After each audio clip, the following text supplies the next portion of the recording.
Aylanması, Kızıltaş'a gittik. Söyledim işte papaz vardı, İgümen Parfeni. Seytoğlu Sidamet Mehmet Cemal'ıydı, onu astılar. O, как будто o atından beraber onu yaktı diye. Son kitende aklımda dedim, şimdi Bakataş görünecek dedim. Abletip, tabi kendim taçiplendim.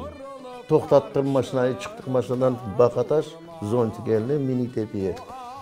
Son endi Taraktaş'a geldik. Bu dedim büyük mahalle Taraktaş, bu küçük mahalle Taraktaş. Suda aylanmanda notarius kurmuştu köpür. Tatarlar dillerinde Nataran köpürü. Ben de dedim abi da Nataran köpürü. Son dedi nasıl? Men deyim, inanmayın birinci sefer geliyor. Her bir şey biliyorsun. Sen de hemen gelip çıktın endi bundan deyim. Nasıl öyle oldu da siz her şeyini bilediniz? Ya kartlar tarif edildi. Yani hikayelerden siz her şeyini Yo dedemler, katamlar, babamlar hepsini söylerdi Sudak rayonunun. Çünkü benim anam Tokluklu, babam Taraktaşlı. Sudak rayonunun bütün adlarını, şeylerini, oba tepelerini söylerdi. Diyeyim de düşümde görüydüm ben onları. Bana öyle de kaldı aklımda. İlver ağa, birinci kere siz sürgünlükten son Kırım'a kaçıncı sene kelgen ediniz? O 69 senesi biz Kuban'daydık. Son anam Çaylak Refat Ağa'yı biliyorsunuzdur. Onun kedesi Nariman Allah rahmet eylesin, o da rahmetli oldu. Onun düğününe çağırdılar. Biz düğün deyik, Özbekçe toy deyirler. Düğününe vardım. O Cankör rayon Pervomayski bir şey unuttum endi. Pervomayski onda var. Son toyda birden Nariman diyen heriften tanış olmuştum. Oturduk, yaş vakitleri. Nariman, yürü bana varayaq dedi, men de yuklarsın dedi. Bir traktora minip varmıştık, bir traktor kitiydi. Geldik, baksam evçiki duruyor. Bütün etrafı sabandan sürülmüş. Ne korası ne bir şey. Bu nasıl şey dedim, koramda yer bir şey vardı dedim. 900 gümüşe vakti, za 900 rubley. 900 gümüşe almış eken bir Kazak'tan. Kolhoz, kitmandan deyip kovup, koralarını, şeylerini bozup, sürmüşler, svetini kesmişler. Kirasin lampadan. Oturduk yüzerken, endi içiyik deyende, drujinikler geldi, mototsiklden. Baksak, kör sarmışlar olarda. O şimdi ikimiz bir köteksildik olara, gittiler. Son, lafın kısası, saat 4'lerde sabahın taң atanda bir şeyler hareket çıktı. Baksam, evde adamlar başladık talaşmaya, son endi esmi joymuşum. Самосвалның üstüne Захар deyirler, Зил-157. Narışçıklar ayırlarımın deminden ne etip, onunla bırakmışlar. Baksam Nariman da dup paçası yanıma düştü. Yaxşı hoca avratının bir kız balaçığı vardı. Kabineye oturttular. Gittik, anda gittiğimizi bilmeyik. O paromdan da geçip gitmiş eken. Ya görünmeydi biz onda yatık. Üstümüze şifrenerler ne vardı, onu üstümüze bıraktılar. Son Şinnoy diyen yere gelende av kuzunu köterdi, damba vurdum, düşürdü bizi Nariman'dan ikimiz. Narışçıklar çıkarıp çıktık gittiler. Kaldık, doğrulamay, kabile kamera oturuydu ikimizde. Daşa kalaşık birbirimize. Son bir tane baksam, traktörden av DT-20 değil mi, pritsepten Kazakızlar o, Kazak, Kuban Kazağı. Ne oldu deyip soradı, dedim, вот мы крымские татары нас с Крыма выкинули. Вот, милиция так сделала, dedim, vurdular şey ettiler. O, soğuz dedi, yükledi bizi pritsepne, doğru evine getirdi. Bir eski казацкий ev, живите здесь, dedi, у меня новый дом здесь. Сколько надо, столько живите, пока не обустроитесь deyip, o Kazağın evine yaşadık. Sonra ben kayıtıp geldim. Öyle de armiyaya gittim, ben o joydum o Nariman öyle, bugün hiç tanımayım. O vaxtları İlver ağa, mına kureşmege, korkmamağa, sizge ne yardım eteydi? Mına o kadar hareketlerini siz yaptınız ve hiçbir şeyden korkmadınız ve bugünkü günde de aynı oylar. Allah'dan gayrı bir şeyden korkmayın. Allah'dan gayrı bir şeyden korkmayın. Ama sakınayım şimdi. Yani kart olanda, şimdi sakınayım. Çünkü mende torunçuklarım var. Eğer beni işten alıp kapasalar, o torunlarımı hükümet alacak ellerinden. Onlar için sakınayım. Abla korku diyen şey yok. Bizim Tatarlarda az korku diyen şey yok. Sakınıyorlar bu şeyden. Şimdi bu öyle devir geldi. Ne yapacak? Aslında vatanperverlik sözü bugünkü günde pek karıştı. Ve her bir insan vatanperver sözünü öz jesine anglay. Sizin fikiringizce haqiqiy vatanperverlik demek bu ne demek? Men bilmeyeyim nasıl anlatmayı onu ama Kırım Tatarı, gençsin Kırım Tatarı sahip. Andan gelmesin istese London'dan gelip Kırım'a ayağını bastı mı? Korlanı yabında o endi vatanperverlik. O endi patriot. Ana. Ve sualım kelinizge olacak. Aslında Elvir Ametov'un kelini olmak bu nasıl? Bu bala doğrusu o öksüz bala şimdi. Ne anası ne babası bir kimsesi yoktur. Kelinizin. Gelinimizin ya. O nasıl tanış olduğunu da söyleyeyim öylesem.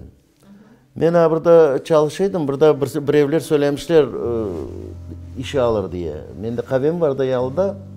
Burada baksam iki bala geldiler sümsür kadar evler işe yedim bana gerek mi dedi. Gittiler. Son bir iki üç hafta geçmedi baksam gene ağlayıp geldi. Senden gayrı bize yardım edecek adam yok. Sonra dedim var ben seni işe alayım dedim. Öyle de bizde kaldı başladı çalışmaya ofisyant o yani. Ben öyle de bizim gelin olup kaldı. 2001 senesi. Ben baktım gördüm işkir bala pek öyle Rusçası çesni diye de anlaysın mı öyle doğru bala. Onun için yani burada baksam tanış oldu büyük oğlumla nasıl oldu nasıl olmadı evlendiler işte. Ve Kırım Tatarca da bile ve anglay. Bili. Derslerde Tatar derslerde hepsini balalardan o yapayım. Doğrusu. Maşallah. Elvira Hanım'ın torunlarınız var, 4 torununuz ve aslında bu torunlarınız nasıl insan olganını isterdiniz? Başta bir kendi vatanını sevsinler, o birinci. Kendi dilini bilsinler. Varıp da B demesinler o yanda bir yanda. Ama pek çirkin olayı, burada duası var. Bazara varsan laf etiysin, asıl duvar здорово herif. Tatarca laf etsen, по-русски говор не понимает diye. Anlaysın mı? O pek çirkin. Birinci, kendi tamirlarını bilsinler, andan nasıl oldu, tarihini bilsinler. Şunda Atayar bütün tarihi Kırım Hanlığı'na ermiş gösterdi. Esra diyeyim, dinleyiniz, bakınız. Tarih bizim tarihimiz. Bilmek gereksiniz diyeyim. No yaşta olar da niyetliler ama tırışılar, abi tırışı. Bu da neydi, patlasatта tırışı, normal. Rihanna da milli mektepte okuyor. Abi bir tane de söyleyeyim. Burada obısk oldu, babalarına burada narışniklerden yatayım. Abi maskalardan geziyorlar. Bunlar sıradan abrada durmuşlar. Hangisi bilmeyeyim. Bunlar kimler ya? Niçin bunda geziyorlar? Ne видишь, что ли, менты diye bağırıyor. Son pek ağladı. Lele передачасını kapatan vakitte Atayar'dan. Mayın Leleşki закрыли diye. Rihanna kızım. İşte torunlarınızda da sizin cesaretiniz duyula demek. Onlar da aynı öyle öseler. O ballar beni eğer maskara etmeyi istemeseler doğru yoldan giderler. İşte karbabanız sizge gani ne ayta? Nege öğretti sizin karbabanız? Biz onu varaya kızız. Daha. Onda biz sansar gülü aşıtırı. Aşamağa verelim. Aha. Son geliyorlar, denize varayımız. Onda yardım ettiğimi. Ben izledim. O izler büyüğü. Onu yardım ettiler bana onda kaybedeşinde remont ben yapayım. Kuru bugün varmadı. Dün ikisi de dün de o bir gün de yardım ettiler. Sağ olsunlar. Yardımcılarınız. Ya, O size. İnşallah yardımcı olur. Güzel İnşallah. ballar inşallah güzel olup çıkarlar, evlat olurlar güzel. Haqiqiy Kırım Tatar Kurantası nasıl olmak gerek sizin fikrinizce? Gene söyleyeceğim de dinini unutmasınlar. Milletini unutmasınlar. Asıl endi meclisi o yanına. Böyle bir aile bayramları olganda sizin Kurantаңыздың en sevimli yemekleri var mı? Nasıl etip siz aslında bayramlarını kaydetesiniz? Endi Назифе ханым, сіз айтыңыз. Незетлі ішілер пішірей, бізді семіндірей. Кобете, самса пек sevilir yapar, hervar. Çiberek, yantık yapay. Yandık. Знаешь, Эльвира аға, мына Судақта темелінен қачынчы сенесі көчіп келдіңіз? Ве асылында бұл Асырет қасабасының тарихы ақында біраз етіңіз біз? 89 senesi. Мында да бір şey yok еді. Bir şey yok edi. Biz başta Nasife'den biz toya varmıştık onda Başsaray'a. Umerov Femi'nin toyuna, İlmi Umerov'un kedesinin toyuna. Ondan sonra ben toplaşığa vardım. Onlar niyette laf ettik, şey ettik. Mustafa'ga, Refatova atları, çokları. Valeri Vazgrin de o vakitler bizden de, benimle beraber. Öyle karara geldik, işte eğer biz kendimiz tutup almasak, kendi toprağımızı kaytarmasak, bize bunlar kaytarmayacak. Öyle karara geldik o vakitler onda. Son Sivastyanovka diyen yerde başladılar ballar, onda da varıp kalmıştık. Bir gün ben onda geceledim. Orada kal dediler, ben kalmadım. Yok dedim, ben Kurusudağa varacağım. Son Zuya'da, her bir yerde olduk, Kırım'da. Son akırı ben geldim, bunda ariza yazdım. Bunda Acıbey diyen koy vardı Cenk'ten evvel, lemseleri yaktı onu Cenk vaktinde. Ben geldim, ariza yazdım, ana bizi kaytarınız bu koyu, biz evçikleri hepsini kurarak, bunda yaşarak diye. İşandırdılar. Bir 2-3 aydan gelirsiniz rezultatını söyler. Son burada ben bir gelende aylansam baksam ne ölçüler, yer ölçüler orada bize verecek yeri.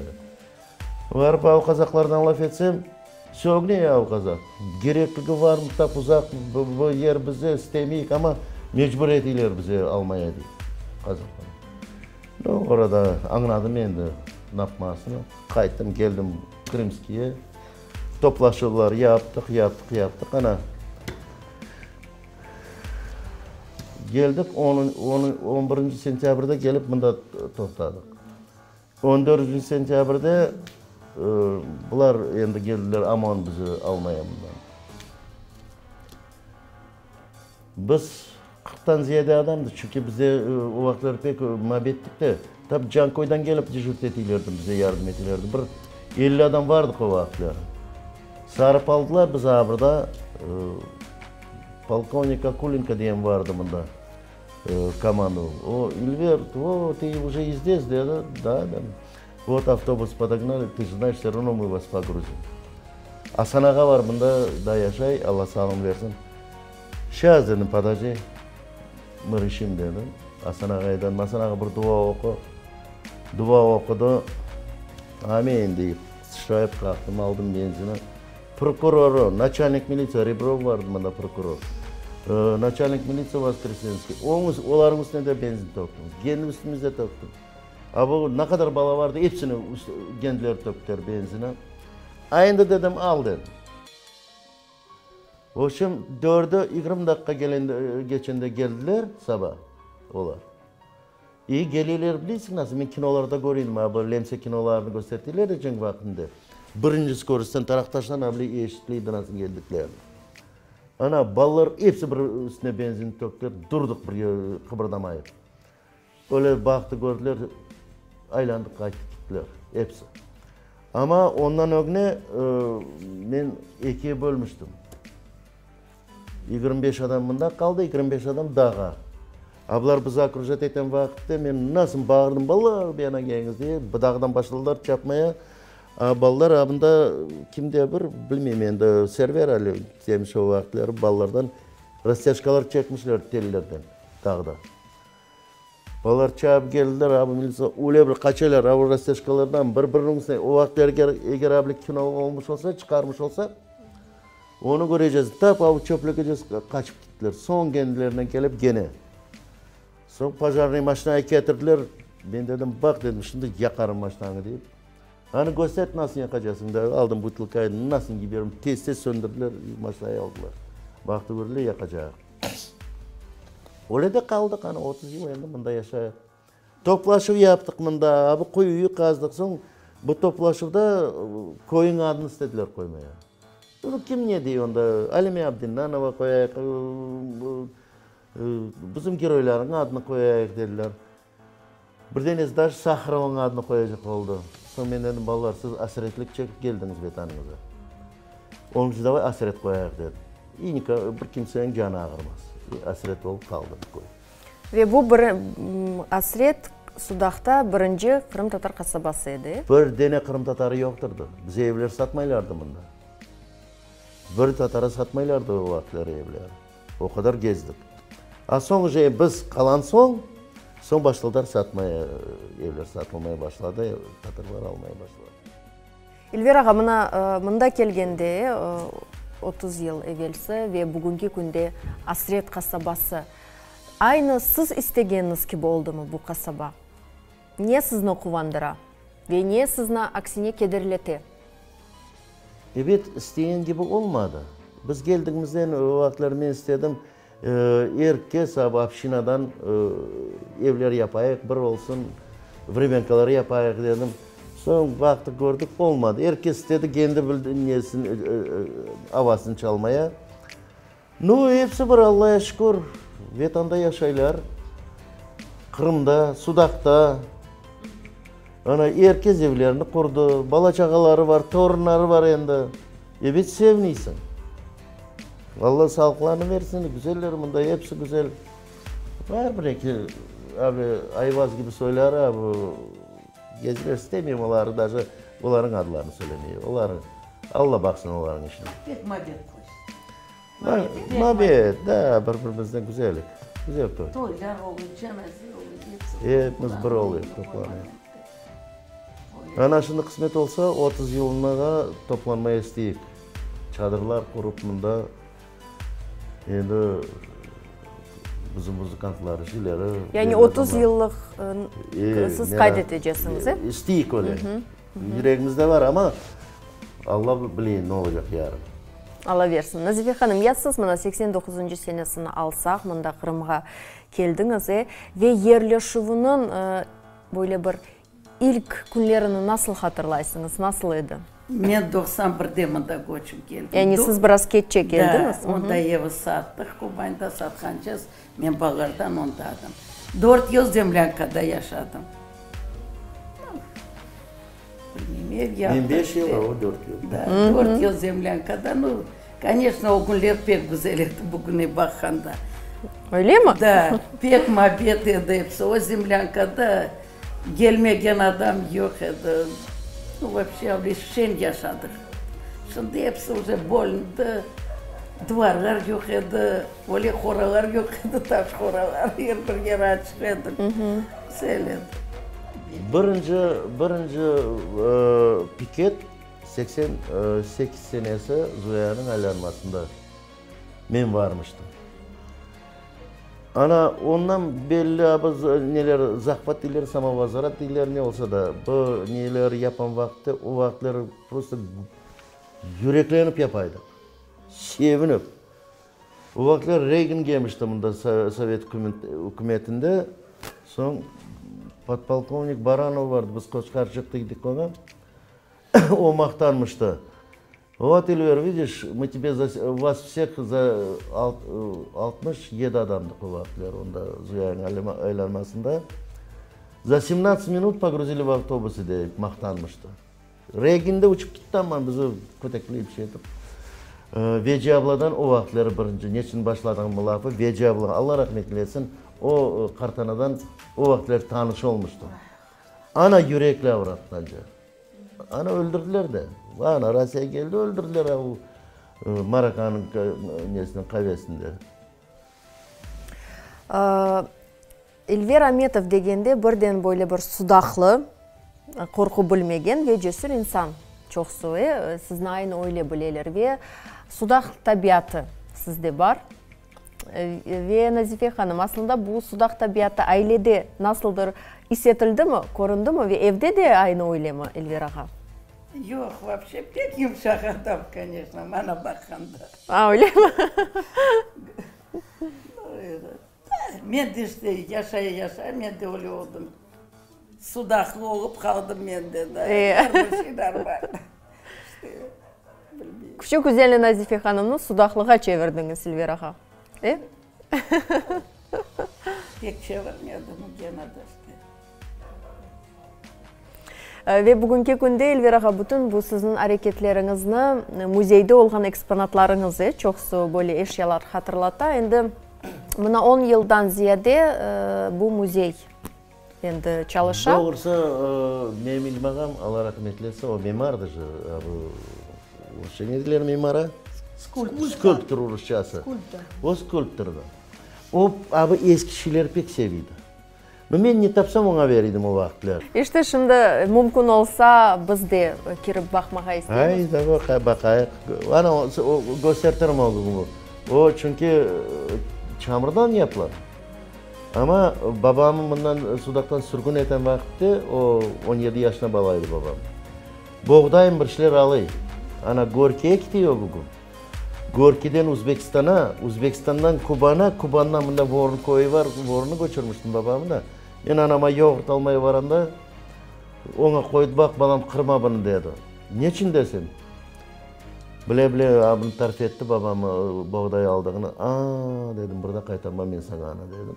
Ana koydum ondan başladım. Yani müzenin tarihi bugünden başladı. Ondan başlandı. Barıp bakayım Elvira. Bakayım, yürümüz bakayım. Sağ olunuz.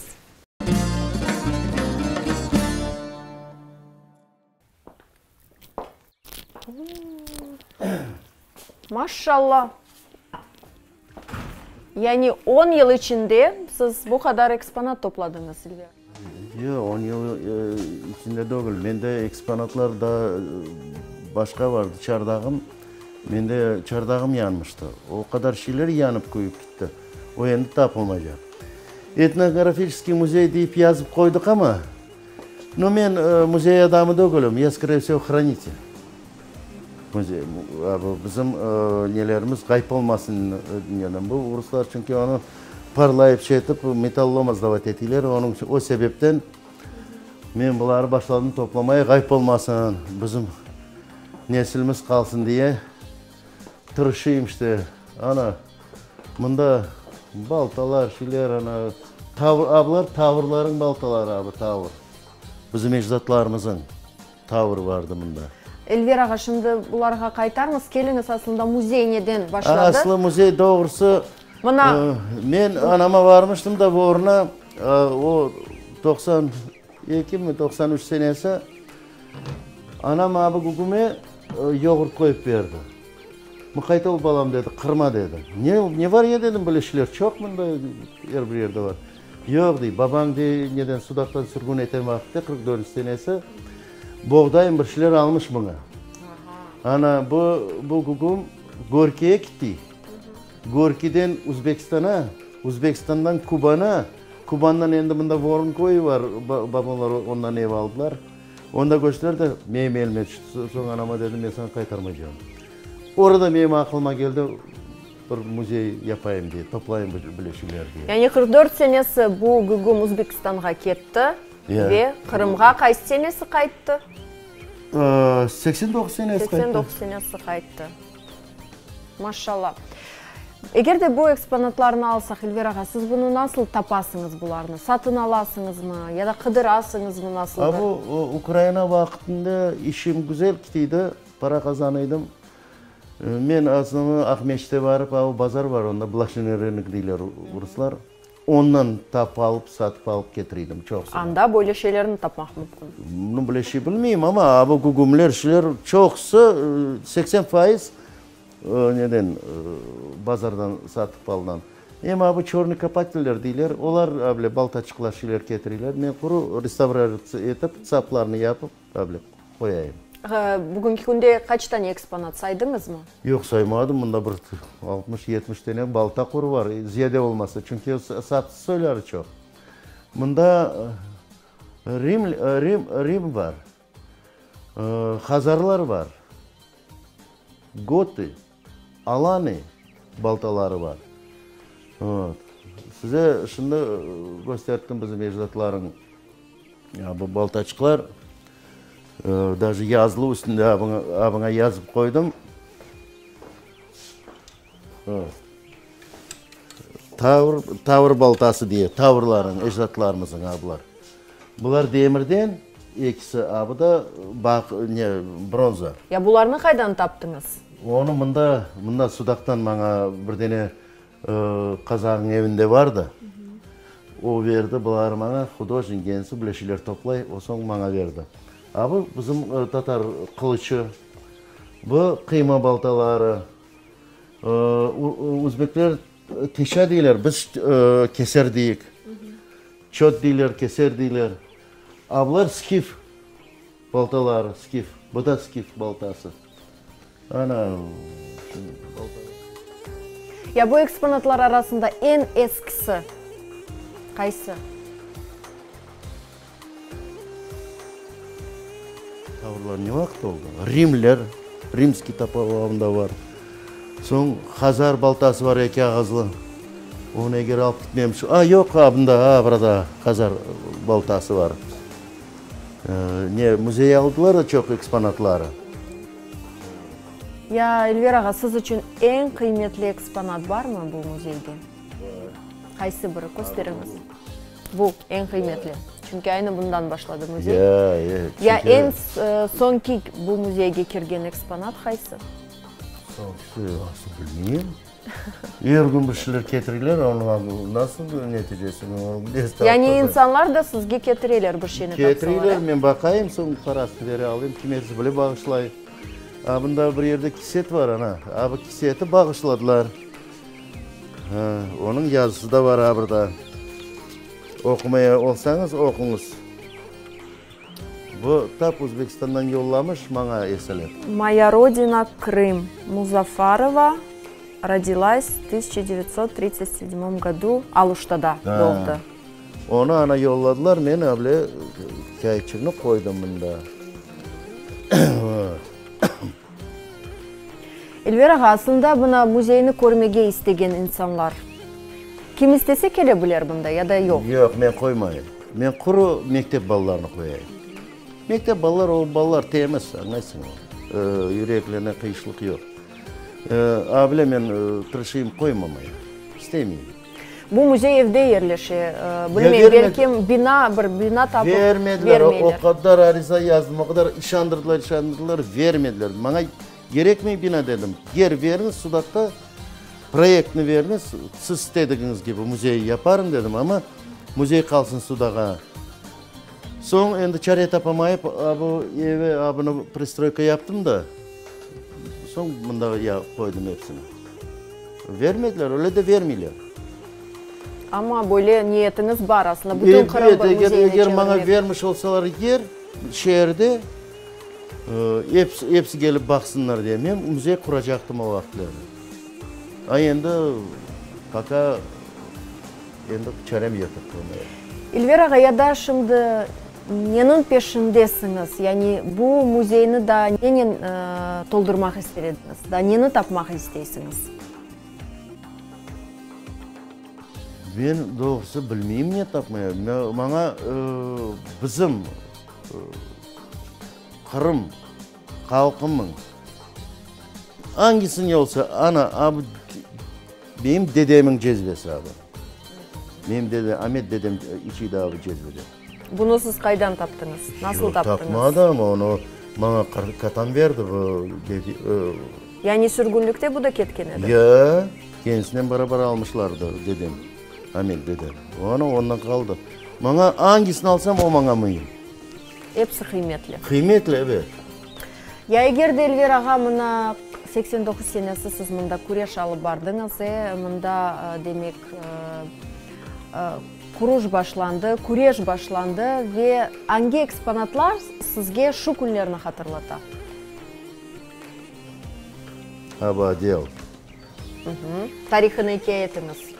87 senesi Moskva'da Kızıl Meydan'da biz toplandık o vakitleri 1200 adamdık. Biz Kursit Abdullayev'dan saymıştık o vakitleri. Ana kim oturdu abi adiyalımız ne? Onlar imza koydular. Arapçada yazılarında niye yazdı bilmiyorum doğrusu. Hepsi kendi adlarını yazdılar. Sonra ben onu aldım da sakladım. Endi tarih olup kaldı. Daniye hatırlatan. Білем ki мында фоторесім var. Ana abi, Siz anda mına bu haqda. Kazak hudожнigi vardı. Ona kartuşka verdim de bu niye Sergey yaptı. Bunu resimden yaptı. Kartuşkaya bakıp yaptı. Bu kanistrane siz turasınız. Abi генерал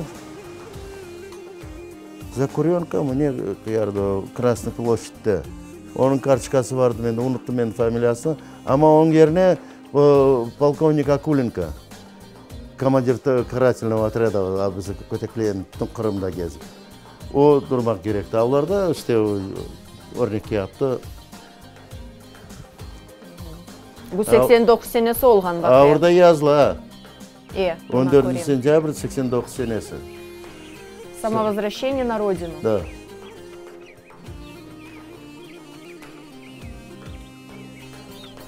Bu mına şunda Asretlik kasabası olğan yeri.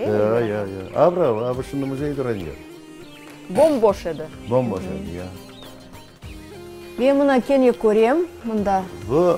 Bu birinci председатель Совета старейшин deyler. Kartağaların büyüğü Murtaza Mamutov. Mında Sudak'ta birinci oydu. Bu İlver Ahmetov, bu Süleyman Ağa, Bu kaçıncı Molla'mız. sene olğan fotoresim? Bu bilmeyeyim, bu 92 mi 93 mi? Da, Kırım'da olan. Abi İlmağam yaptı abi baştaşını. Штабс-капитан Даирский, герой японской войны. Soň bana dedi, İlver dedi, finansörlük et de onda koyayık dedi buna. Soň Putin финансировал, и он поставил, koydu onda. Дальний Восток. Kırım Tatarı, штабс-капитан Даирский. Bu Aysereskoy. 20. asır. Asrının başı. Bu Aysereskoy. Bu Kos. Bu Uskutalelim. Burada okumuz bakız. Uskutkoyu Uskutkoy. 44 senesi aprel ayı. Sürgünlükten bir ay evvelsi olğan fotoresim. Ya. Bu benim dedem Ahmet dedem. Ahmet atam. Mustafa eniştem, Gani babam, Hanife anam, Sidale emcem, Atçalam, Şerfalam, rahmetli İlmağam. Men sağ kaldım bu kartuşkada. Kurum elim ha İlver, katam geldi. Bu tokluk koyu. Abi. Bu kutlak koyu. Bu taraktaş. Bu sudak. Bu da ya şelen, şelen eller. Bana okunuz burada. Şelen koyu. Şelen koyu. Koyların adlarını. Maşallah. Gerçekten de bu fotoresimler bu yıl bir kıymetini taşı. Ya onlarını siz kaydan taptınız? Ben de çok da kartuşkalar dağıttım da hepsini o vaktleri. Kim soradı verdim, kaytarıp vermediler. No bu kalan da varlar kartuşkaları, gerek olsa baslarını keterim. Bu kukumlar, bu abile kopkalar kuyudan su alınıydı abi kopkalardan. Onun o yanından abi nesi var, karmağı var, ektiğini gibi. Birisi tepeden birisi abile kuyu olsa köterip su alıp köterilerdi. Ya bu İlver Ağa? Bu Kur'an. Bu kaçıncı senesi? Bilmeyeyim, okumayı bilmeyeyim Arapça, onu Refat Çaylak verdi bana. Bu Kur'an benim kaynatasının Kur'an'ı mı, babasının Kur'an'ı mı deyip verdi, ben alıp koydum bunda. Bunda Akmeş'ten getirdiler, üstüne koydum. Son bu Kur'an'ları endi bilen adamlar bakarlar. İlver Ağa, aslında mına kelgen insanlar bakıp ne aytalar, nasıl teşkilatlar doğrularda? Şaşaylar, ondan toplandım, ben deyirler, kimersi yardım eti, kimersi sağ ol, Allah sağlığını versin deyip deyirler. Men aslında deyim de, bunda mektepten getirirler balları. Tatar mektebi. Baksam bultur, Urus mekteplerde geldiler. Onlar balları yolladı. Sonra bu kapadılar balları, bizim balları. Onların balları bayağı getirdiler bizim dinci ballar. Onlar da gezdiler. Mende bu Kırım Han'ın kapikleri var. Hepsini bir kap verip Daha bahşiş da etesiz. bahşiş yaptım ya. Elvira ağa, kelgen insanlar çokça qaysı eksponatını beğeniyorlar? Yok öyle soru yok. Öyle hepsini soyu beğendim. yok. No, Ya tarihinin meraklaнаlar mı? Refat Çubarov gelende bu Kırımxan'ın sofrasına o Центральный muzeye ver, onda dursun dedi Refat Çubarov. Ben kagras men saylamışlardı meclis, председатель meclisinde. Men dedim, Binakur'da vermiş Sudak'ta, muzeye men bağışlarım dedim. Bile vermem dedim, vermedim. Ya Elvira ağa, muzeyinin tarihinin meraklanalar mı kelgen insanlar? Siz hikaye etesiniz mi? Bildiğimi söyleyeyim. Bildiğimi söyleyeyim. Ama ben şimdi niye sevineyim? Bizim yaş ballar geliyorlar Akmeç'ten. Elvira bunu выставкaya koyacak diyeyim. Ben diyeyim bana paranız gerek, bir şey gerek mi? Ama hangi niye alsanız onun annotasyasını yazıp veriniz bana. Какой век, откуда взят и все. Ну, benden sorarlar, mesela hangi gugumlar hangi koydan, ben bileni söyleyeyim. Çoksunu ben bilmeyeyim de. Ya buna bu şey nedir bu? Bu Zuya'dan getirdiler bana bu abi taşı. Kayrak taşı. No, bunu bulaşı yaptım ben kendim. Aylandırıp kılıçlar şeyler Kayra edilir. Kayra edilir. Bu terezi, un çıkan terezi. Onda birinci telefonlar çıkan vakitte lemsenelerde bu telefon numeri de var. Birinci telefonlar payı biliştik.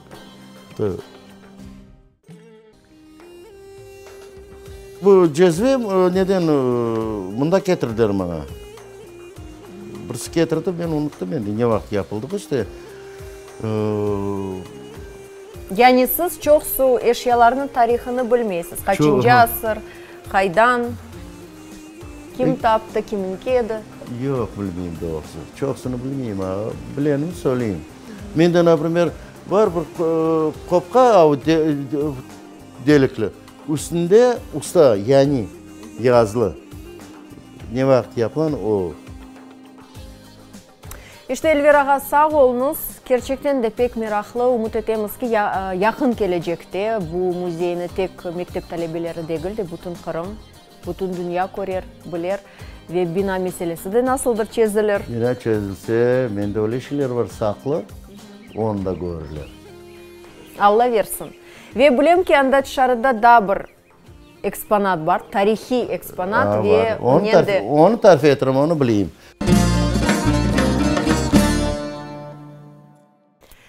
Elvira ağa, bu meydançıkını da siz yaptınız, bu bala meydançıkını. Bala meydançığını, evet ballara yaptım, Asret ballarına. Ve siz ayttınız ki Asret kasabası sentyabrda 30 yaşını dolduracak. Evet. Ya mına bilem ki bu huyunun tarihi kasabanın bağlı ve böyle bir meraklı bir tarihi var. Geliniz biraz oqta bizge hikaye ediniz. Biz bunda geldiğimizden ya su gerek de içmeye. Ama ballar toplandık burada dedim davay burada kuyu kazayıq. Başladık kuyu kazmaya. 9 tane kazma kırdık. Rusçası kirka. Aha. 9 tane kazma. Bütün Asret balları bunu kazdılar. Son baktım gördüm burada ras ballar çok oldu, endi ballar başladı yetmeye. Son kapağını koydum. Ne ettim? Ablagarod ettim bunu. Abi fili koyduk, filden su akay, ballar içi. Kim istiyor onu? Azda bütün sudak gelip bundan bu su alıp içilir. Yani bu kuyu bütün sudakını birleştiriyor, hepsi gelip bundan su alıp, Evet. temiz suunu böyle içmek mümkün. Biz kazan vakitte Kazaklar geliydik bakaylarda bunda. Чего вы здесь копаете колодец dedi. Ben dedim, почему в лесу копаем, мы могли у себя в огороде. Потому что любой человек, который ходит здесь в лесу, захочет воду пить, попьет и поблагодарит Всевышнего dedi. Öyle de kazdık. Ama Peter'den vardı bu geodistler, здесь воды нет dediler. Sporlaşmıştık o vakitleri. Onlar konyak yutturdu ama konyak görmedik. Su var, onlar gelmedi burada. Ana endi bütün sudak bu sudan içkiler varıp analizini aldırdım sanepstansiyada. Suvu pek güzel, tıkaran kireççiği var. No zarar yok, o yer bir yerde var o kireç. Эльвираға, мына сіз қасабаның құрылыны айны құюдан башладыңыз. Evet. Не үшін ойлы oldu? Bu немен бағылы? Ясу керек. О бір, екіншіде бір, бізді сүргін етін соң Қырымнан біз қайтып келдік. Бірінші Қырымда қазылан құю бұл. Мен башқа ешітмедім бір ерде. О вақытлары 88 сенесі бір ерде құю қазылды дие. Çünkü mında kuyular hepsi ana tarafta aşağı suda kal. Bunlar septik yaptılar olardan. Bizim kuyuları tuvalet koydular bunda taraktaşta.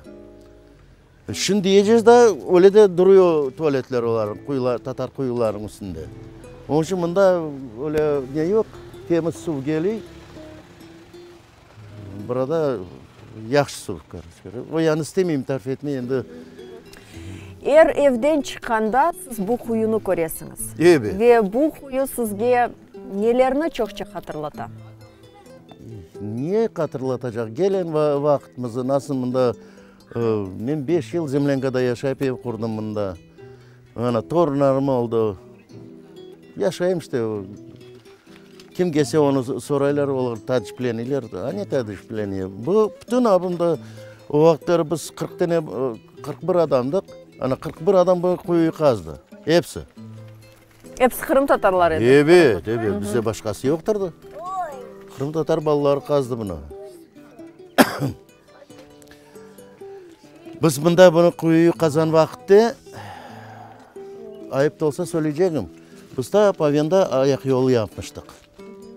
Son bir gün kitende ayak yola varanda baksam master rock, çok şeyler, bu stроительный instrumentler tuvalette. Direğe baksam abi direğimizde Kazak balaları oturuyor. Вы dedim принесли, где украли dedim. Мы не украли, нам родители дали, чтобы вам передали, что вы будете. Sonra dedim, а почему они сами не принесли, не дали? Они боятся dedi. Власти боятся властей, поэтому нам дали, мы вам принесли dedi. Biz de burada stоловой yapmıştık o vaktları. Sonra onlar удовольствие alıp işte o balalara çay yer vakit koyaydık. Endi onlar ösüp çıktılar, endi 30 yaşına olan balalar endi. O vaktlar abi küçük balalardı. Ya buna bu kuyunu kurganda balaçıklar, kiçkene balaçıklar var idi mi yardım etken ve onlar şimdi buyudular? Yok, onlar yoktur. Abi büyük herifler hepsi yaptı. Koymaydık çünkü ya yıkılırlar balalar onun için. Ana öyle tarihi. İşte Elver ağa, mına bugünkü günde siz Kırım'da yaşaysınız, torunlarınız, ne kurantanız, ne beraber. İleride nasıl istekleriniz, nasıl arzularınız var da ne ister ediniz? Ben de ne ister edim? Başta bir bizim bala-çağamız kendi diline laf etsinler diye. Çünkü abında bizim Tatar balaları 30-40 tane balaçıklar abında toplanıyor. Bir denesi kendi diline laf etmiyor, bu Uruz diline laf ediyorlar. O birinci isteğim kendi diline laf etsinler. İkinci de kendi devletimiz olsun bizim. Onu isteyeyim. Meclisimiz olsun. Sağ olsunlar, onda da ATR programması, meclis azaları, onda kıpırdaylar da. Bizim namımız kitiydi, belki de tez vakitte kaytarırlar bizim Kırım'ımızı kendimiz konak olarak kendi vetanımızda. Ama ben ne sevineyim, kendi vetanımda yaşayayım. Ana babamı getirdim bunda. Endi Allah rahmet etsin, rahmetliler bunda kendi toprağında, kendi nesinde yatıyorlar. Başka yabancı yerlerde gömülmedi. Ona sevineyim, da ne sevineceğim? Bala torunlarım o şey. Sağ olsun milletim de sağlam, pek sağlam. Abi Ruslar geldiler, abi direge bir tepme vurdular, abi çürük neler yemişler düştü, sağlam söyler kaldı. Pek böyle bir felsefi fikirlerini bugün bildirdiniz Elver ağa. Kırım'da çok iş yaptınız, çok kureştiniz. Ve gerçekten de sizin yapkan hareketleriniz, onun hatta men o kadar olar, nasıl desem, onların fiyatını hatta belgelemek pek zor olur.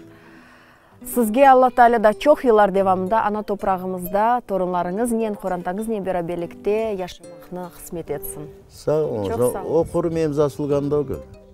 O zasluga bizim kalkın. Çünkü birlik o vaktlar pek birliktik. Oların arkasından. Son Allah rahmet eylesin İlmahan vardı benim. Allah endi rahmetli oldu. O bu yola koydu beni doğrusu. Tap Katakurgan'da. Katakurgan'da bala ekende biz 61 senesi para deyin işte. O vaktler bize verdiler avniyeler. Para yığaydık, potpis yığaydık, gezidik. Хрущева telegrama veriydik. Верните нас на родину diye. O ağamlar o vakti. Onların arkasından. Son kendi ayağımıza kalktık, başladık. Böyle devretmeye. Birlik.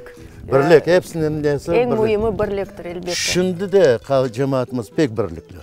Ama sakınıylar, kuruntasından sakınıylar. No zarar yok.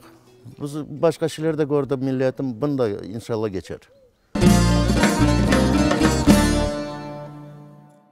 İşte saygılı seyircilerimiz, Elvira aytkanı gibi aynı 30 yıl evvelsi 40'tan ziyade insan birlik beraberlikte olup aynı bu kuyunu kazdılar. Ve böyle etip Asret kasabası dünyaya geldi. Yani her bir şeyin başı birlikte olmaktır. Birlikte olsak yenermiz ve galibe kazanırmız. Birlik ise aileden başlanak. Geliniz daima beraber olayık ve atır ile kalayık.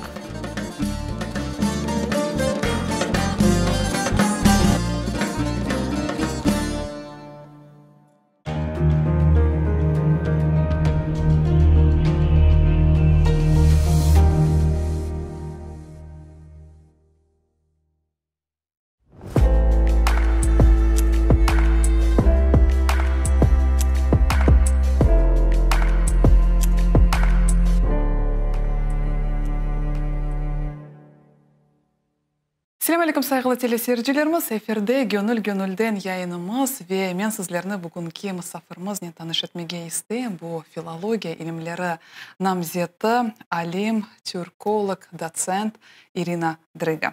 Assalamualaikum Irina hanım. Aleykümselam. Saygılar arkadaşlar. Aleykümselam Elmas hocam. Irina hanım sizni görmege gayet memnunmuz ve bilesiniz mi bizim programımızda öyle bir güzel anane var. Kelgen misafir özü takdim ete, siz o hakkında ne eder ediniz? Çok sağ olun. Aslında çok söyleyeceğim bir şey yoktur. Ben doçent doktor Irina Driga Ukrayna'da doğdum. Yani benim doğum yerim, menşem Ukrayna.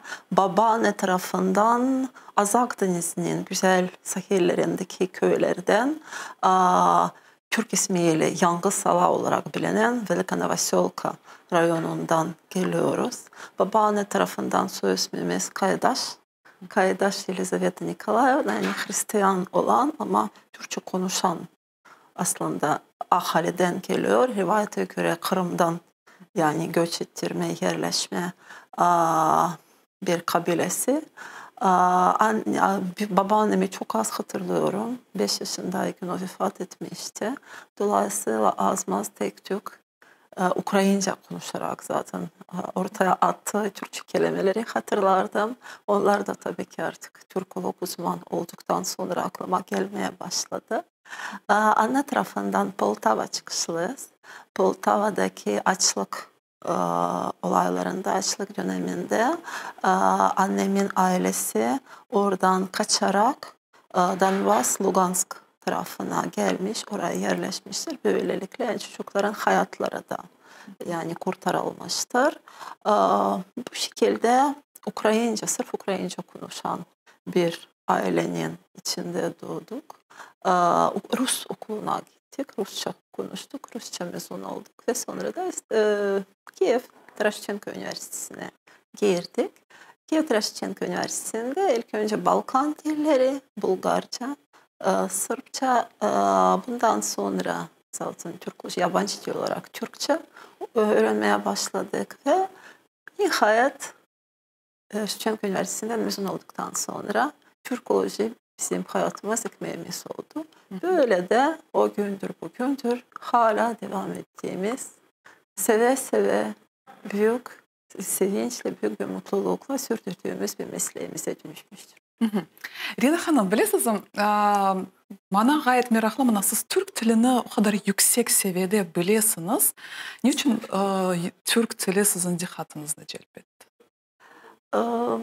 Türk baktıkça bizim tabii ki ilk önce yani merak ettiğimiz bir Balkan uzmanı olarak hani Bulgaristan'ın Osmanlı topraklarına ait olduğundan dolayı pek çok Türkçe yani gelenek, görenekleri, işte leksikleri benimsediği bir olgu olarak karşımıza çıktı ve büyük bir merak uyandırdı. Sonra bahsettiğim gibi uzak çocukluğumuzdan bir yankılar gelmeye başladı. Sonra da işte gerçekten böyle bir seçimin yani Türk dili seçiminin bir Allah'ın işareti olarak görmeye başladık. Demek ki Allah bunu serbest vermiş, Allah bunu istermiş hani bizim bu yolu kat etmemizi. Ve bu şekilde de zaten Türkiye'ye gele sempozyumlara, konferanslara katıla, öğrencileri yetiştire tabii ki yani Türkiye'yi sevmeye başladı. Türkiye'yi sevmemek zaten mümkün değildir. Büyük bir, kocaman bir dünyanın önderidir Türkiye. Çok güçlü bir devlettir, çok cömert bir devlettir. Bir defa seni kucakladı mı gerçekten de yani ömür boyu seven bir aşkla zaten borcunu ödeyemez şekline geliyorsun ve borcunu ödeye zaten hayatımıza devam ediyoruz. Bizim borcumuz da bir hoca olarak, bir tercüman olarak bizim borcumuz tabii ki Türkiye'yi seven, Türkiye'yi yani uzman olarak bilen, bilir kişi olarak bilen uzmanları yetiştirmektedir. Biz de onu yerine getirmeye çalışmaktayız. Irina Hanım, bilesiniz mi, bana siz yabancı tillerini bilesiniz, öğreniyorsunuz. Bana böyle profesyonel olarak yabancı dilini öğrenmek için neye daha çok emniyet vermek gerek? Nasıl usullarını daha çok kullanmak gerek? Tabii ki çok yıldır yani neredeyse söylemem ayıp ama 20 seneden fazla bu dilin içinde, bu branşın içinde bulunan biri olarak ilk önce şunu söyleyebilirim. Mesleği, işi sevmek lazım. Bir yabancı dili öğrenmek isteyen bu dilin ortamını sevecektir. Seve seve tüm gönlüyle kendini buna verecektir. Çünkü sevmeyerek sırf dil öğrenmek asla olmadı. Asla bir meyve bir sonuç vermedi. İlk başlardan, ilk günlerden beri yeni gelen öğrencilere ilk önce sevdirmeye çalışıyoruz. Geldikleri ilk günü el kolonyasını alarak bir kokusunu tattırıyoruz. Bir kokusunun yani şeyini veriyoruz, keyfini veriyoruz ki farklı hissetsinler. Kendilerini bir farklı hissetsin. Bundan sonra da zaten başlıyor. Türk tatlılarını yediren, gezilere çıkaran, ne bileyim işte Türklerle konuştura, filmleri gösteren. Bu şekilde çok büyük bir heves ve tabii ki motivasyonu oluşturmaya çalışıyoruz. Ve bundan sonra akabinde zaten çok kolay. Türkçesinin grameri çok kolay. Karamtarcının grameri çok kolay. Eğer çocuğun içinde bu alev artık oluştuysa seve seve bu gramerini de yutar. Bu leksikleri de öğrenir. Türkiye'ye gitmek için de her türlü fırsatı zaten kullanır ve bunu da yapar ve asıl ticari yani sırrımız budur. Dili öğrenmenin sırrı ve mutlaka tabii ki ciddi artık yani şunaslık ya da dil şunaslık başladığı mertebede artık sırf dili değil de dediğim gibi dilin etrafındaki her şeyi, kullanımları, söylemleri, ülke hakkındaki her şeye bilgi edinmeye, her şeye dair bilgi edinmeye çalışmaları gerekmektedir. Çünkü tabii ki hani dil içi dünya görüşü denilen bir kavram vardır şu an yani dil biliminde. Bu kavrama siyasetten tut, ekonomiden tut, ulaşımdan tut, her şeyden unsurlar bizim dil bilinçimize girmektedir ve dolayısıyla tabii ki biz dil fakültelerinde, edebiyat fakültelerinde çalışırken aynı zamanda da ülke ya da daha doğrusu bölge uzmanlarını yetiştirmeye çalışırız ki yetiştireceğimiz ya da yetiştirdiğimiz bu uzmanlar her nereye giderlerse çalışmaya kendi branşında uzmanları sağlayacaktır ve tabii ki her yönden böyle bir vakıf hissedecekler kendilerini. İşte ikinci sırda bu, üçüncü sırda mutlak bir surette genel kültür seviyesine sahip olmasıdır. Sırf kendi branşını bilip de diğer branşlarını reddetmek ya da sırf bu metinleri çevirebilip de diğer metinleri branşım değildir diye reddetmek de mümkün olmuyor. Yani hakiki bir yüksek seviyedeki dili bilmek tabii ki bunu her yönüyle etraflı ve önemli olan yüksek sesle konuşa bu metinleri, bu realiteleri harmanlayarak tabii ki içinden geçirmektir ki o zaman hakiki dil bilimi bundan başlar. Ve meraklısı şu ki Ukrayn tilinde birçok Türkiye tillerini kayıt etmeye mümkün. Kiminin izlerinde böyle Ukrayn tilinde Türkiye sözlerini, mana Türkiye sözler bugün Ukrayn tilinde çok var. Kiminin izlerinde? Ukrayna dili aslında bu açıdan koskocaman bir hazinedir.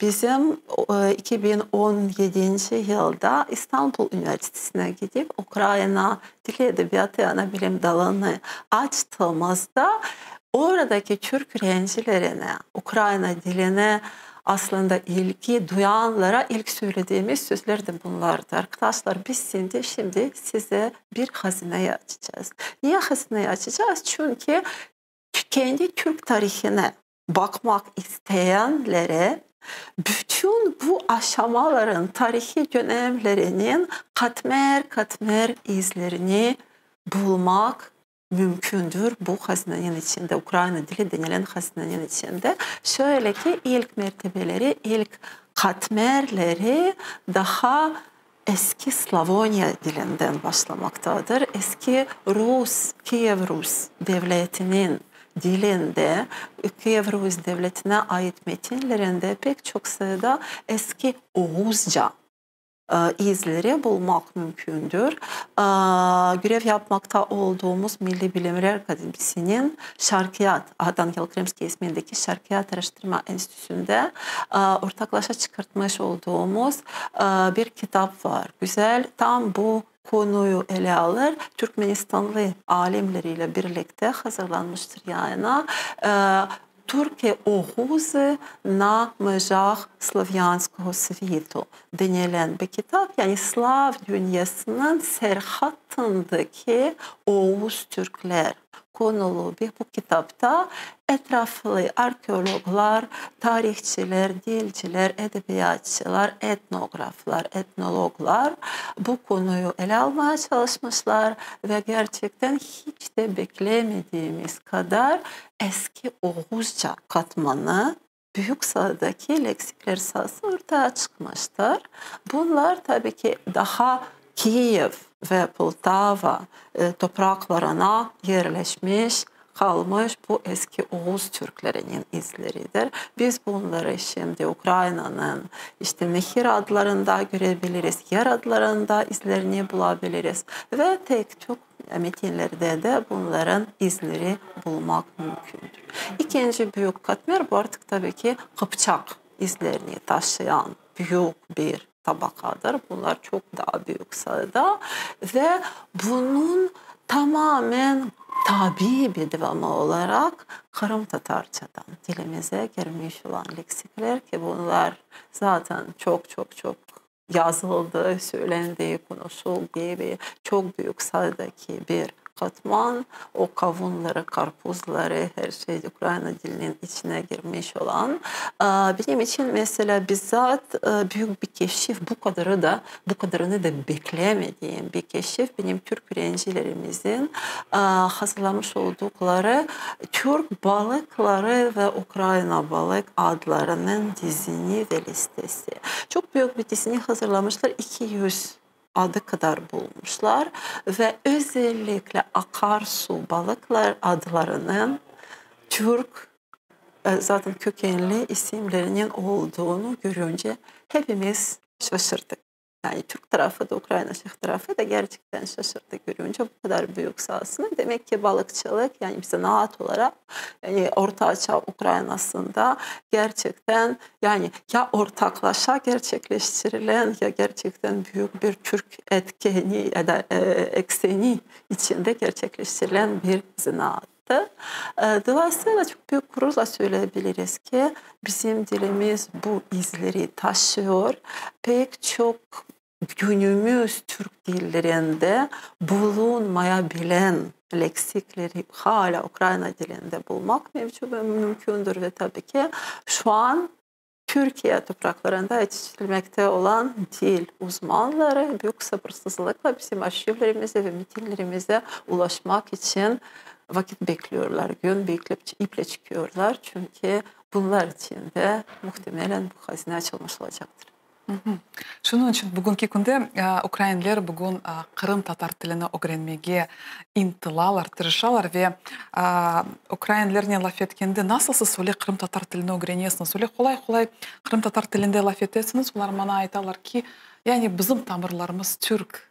Onun için bizge kolay Kırım Tatar tili kelip. Bizim tamırlarımızda Türkler de var edi. Onun için biz öyle kolay Kırım Tatar tilini öğrenemiz ve bizde de At-Tatar telekanalımızda öyle muhbirlerimiz var. Onlar bugün Kırım Tatar tilinde pek yaxşı laf eterler. Öyle bir dil ki bir senede öğrenilir. Grameri çok düzgün. İstisnasız bir grameri var. Kuralları çok net. Bu kuralların zaten yani bir düzenini anladıktan sonra yani bütün yabancılar tarafından seve seve ve kolay öğrenilen dillerdir Türk dilleri. Dolayısıyla özellikle bizim Ukrayna vatandaşlarımız evet yani çok büyük bir hevesle Kırım Tatarca laf etmeye ve öğrenmeye başladıklarını dile getiriyorlar. Ben de tanış oldum. Yani benim de arkadaşlarım arasında yani Kırım Tatarca'ya çok büyük merak vardı. Hala da devam ediyor zaten. Onun için biz de buna pek kıvanamız.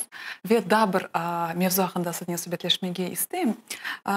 Dünyaya, Ukrayna dünyaya meşhur alimini, onun tamırları Kırım'dan kelgen Agatangel Krymskini bağışladı. Ve bilirsiniz mi, buna bugünkü günde Ukrayna dersliklerini alsak, anda ekseriyetten buna Ukraynalılar ve Kırım Tatarlar arasında münasebetlerine daha çok yat. Öyle Moskva menşuralarından bilmek mümkün. Bu vaziyetini nasıl değiştirmek mümkün? Nasıl siz düşünüyorsunuz? Birincisi tabii ki bizim Milli Eğitim Bakanlığımızın büyük bir vaziyetidir. Bunu yani siyasi tarafsızlık dediğimiz, siyasi tarafsızlık, etik tarafsızlık dediğimiz bir ilke var. Bu ilkelere göre bütün yeni ders kitaplarına hazırlamakta olan bildiğim kadarıyla özel bir komisyon bulunmaktadır. Yani bu etik prensiplerine uygunluk açısından yeni çıkan baskılar, yeni çıkan kitaplar denetlenmektedir. Eski tüfek dediğimiz ya da eski nesil dediğimiz tarihçilerin, alemlerin tabii ki bir ön yargılı yaklaşımını anlamak mümkündür. Yani hepimizin arkasında Sovyet Birliği'nin ne yazık ki acılı bir izleri hala mevcuttur. Bunları bir şekilde tabii ki yaşanan alemler yani ister istemez bilinç ötesi dahi olsa tabii ki kendi metinlerine böyle bir ön yargıları da taşırlar. Yeni nesil yetiştirirken yeni nesil dediğimiz ülkelerimiz arasındaki ve gerçek bulguları zaten bulup da bunları kullanacak, bunlardan faydalanarak yeni metinleri yaratacak, köprü olabilecek bir nesile, şahsiyetlere bir neslimiz var.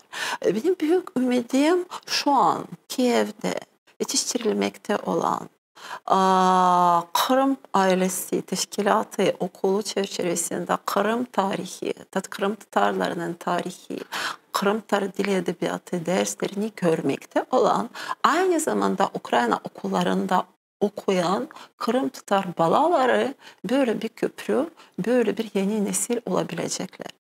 ön yargılardan tamamen arındırılarak hakiki Ukrayna'yı tanıyıp hani folklorik, sırf folklorik ya da masalımsı bir imajından arındırılmış, gerçek, dostane, kendi gerçek dostlarıyla birlikte seven Kırım Tatar balalar gerçekten bu kitapları Kırım'ın gerçek tarihini, Kırım Tatar'ın gerçek tarihini, ortak Türk-Ukrayna, Bozkır tarihini ortaya çıkarabileceğine ben çok ümit ediyorum. Çok da hayal ediyorum. Çok da ellerimi alıp okumak istiyorum. Bizim bir teşebbüs vardı. Biz mevcut olan Ukrayna tarihini ilk defa Türkiye Türkçesine çıkartarak, yani çevirerek Türklere okutmaya çalıştık. Ve özellikle eski dönem Deşti Kıpçak dediğimiz ortak tarihimizi açıklamaya ve metin olarak sunmaya ve çalıştığımızda ve okumaya verdiğimizde bizim Türk öğrencilerimizin ve okurlarımızın ne kadar hayran kaldıklarını görmekte çok böyle bir gerçekten sevindiriciydi. İnanın ki Türkiye'de şu an bizim en eski tarihname olan Povest Vremennih bile çevrilmiş değildir. Türkiye Türkçesine çevrilmemiştir. İngilizceden kısmi çevirileri bulunmaktadır ama asıl hakiki bir çeviri değildir. Eski Slavonca hakim olan bir çevirmen daha bulunamamıştır. Dolayısıyla Igor Sefaretnamesi'nin metni bile bulamazsınız Türkçe olarak. İşte bunun gibi hakiki tarihimizi anlatan bir başkasının sözünden değil, bir ilk kaynaktan. Zaten burada zikrettiğimiz meşhur Ahatan Hilhimoviç Krimskimizin sözü ad fontes kaynaklara git, kaynaklardan bul, kaynakları araştır. Prensibi bu prensibidir zaten. Ve rahmetli Krimski'nin bu prensibini ortaya zaten koyan, yani kendi prensibi olarak bilen bizim tarihçilerimizin işte ad fontesleri, yani tarihi kaynaklara başvurarak araştırması sonucunda bu metinler çıkıyor ve bu metinlerdeki bu ortaklık ve bu bütünlük ortaya çıkmaktadır. Bu bütünlüğü tatmış, bu bütünlüğün tadına varmış hiçbir tarihçi önyargılı bir tarih yazamaz diye eminim. Meraklı. Ve siz İstanbul'da çalıştınız, İstanbul Üniversitesi'nde. Bana Türkiye'de olan tahsil sistemasına nasıl kıymet kesirdiniz? Türkiye tahsil sistemasını beğendiniz mi? Türkiye'nin tahsil sistemine tabii ki çok büyük hayranlığım var. Çünkü uzun yıllar boyu dünyanın en ilerideki ülkelerinin tecrübelerinden zaten faydalanarak geliştirilmiş olan bir sistem söz konusudur. Birincisi ve tabii ki bizi hoca olarak çok hayran bırakan bir şey, hocalara, oradaki üniversitedeki profesörlere çok büyük bir hürmet, saygı ve imkan tanımasıdır. Gerçekten öğrencilerin, gerek öğrencilerin gerekse üniversite yönetimlerinin, yani çalışan hocalara, profesörlere gerçekten yani biçtikleri büyük bir kıymet var. Ve bu kıymeti gören bizler ve diğer hocalar tabii ki bu verdikleri ümitleri gerçekleştirmek için, utandırmamak için gerçekten ellerinden geleni yapmaya başlıyorlar. Bunun da tabii ki bir neticesi büyük bir potansiyeli ve büyük bir verimlilik söz konusu oluşuyor. Ve profesörlerle öğrenciler arasındaki oluşan bir bağ çok önemli. Çünkü gerçekten yani işte bu hevesiyle yanan, bu hevesi veren profesör bunu ister istemez kendi öğrencilerine de aktarır. Öğrenciler de onun peşinden gelir ve böylelikle bir ekol oluşturur. Türkiye üniversitelerindeki ekoller de çok önemlidir. Özellikle ve tabii ki özellikle İstanbul Üniversitesi'nin yani Türkoloji ekolünü de kaydetmek istiyorum. Burada altını zaten çizmek istiyorum. İlkokul ve ortaokul seviyesine gelince oradaki tahsilde bizim tahsilden büyük bir farklılık. Birincisi daha çok fazla matematik yani sayısal ve fen bilimlerine ağırlık vermesi, öğrencilerinin istidatlarına göre ayırabilmesi ve yönlendirebilmesidir. Yani öğrenciler mesela güzel sanatlara daha yatkın öğrenciler sırf bu alanda branşta uzmanlaşırlar. Fendeki başarılı olanlar fene giderler. Böylelikle bir uzmanlaşma ve branşlama ya da ihtisaslaşma söz konusudur.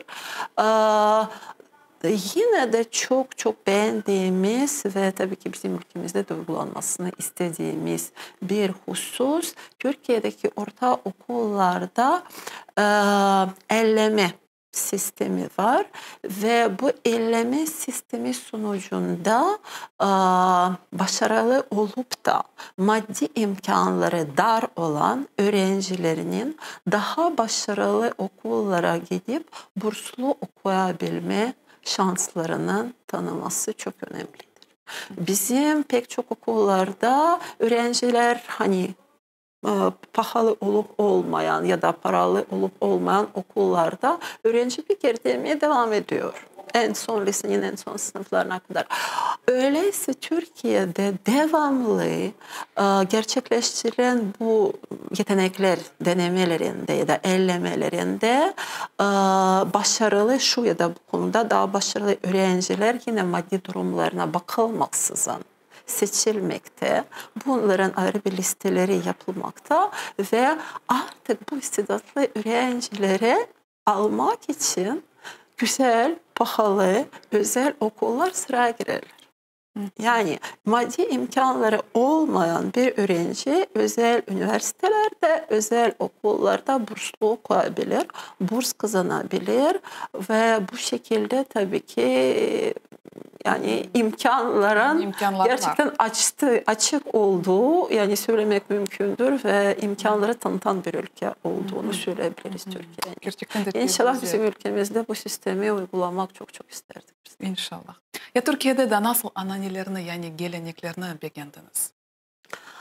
Türkiye'deki neredeyse bütün geleneklerini ya da işte yıllık adetleriyle ilgili bütün geleneklerine tanış olduk. Dahil olduk. Bunları yani oranın halkıyla birlikte yaşadık. Bizim İstanbul'da kaldığımız yer Balkan göçbelerinin yani Balkan muhacirlerinin yerleşim yerleri işte Bulgaristan Türklerinin yerleştikleri bir yerdir. Kendimizi evde gibi hissederdik. Çünkü Balkan Türk'ünün kalbi hala o eski dünyanın hani iyiliğin kaybolmadığı bir dünyayı yaşattığı bir ortamdır. Dolayısıyla sabahtan akşama kadar kendimizi evde gibi, ailede gibi hissettik. Oradaki Türkler sağ olsunlar gerçekten bizi kucak açarak kabul ettiler. Kendimizi de, yüzümüzü de, balalarımızı da ve gerçekten çocuklarımızı da Türk okuluna verirken hiç kaygımız olmadı. Çünkü bütün gelenekleriyle, bütün görenekleriyle oradaki Türk okulu, sıradan devlet Türk okulu bize kucak açtı. Çocuklarımızı kendi çocuklarından daha ziyade zaten böyle bir yani bağrına bastı ve baktılar ve bizim çocuklarımızın da çok aşırı derecede sevdikleri Ramazan şenlikleri tabii ki vardı. İftara birlikte katıldıkları olurdu. Sahura birlikte kalktıkları olurdu.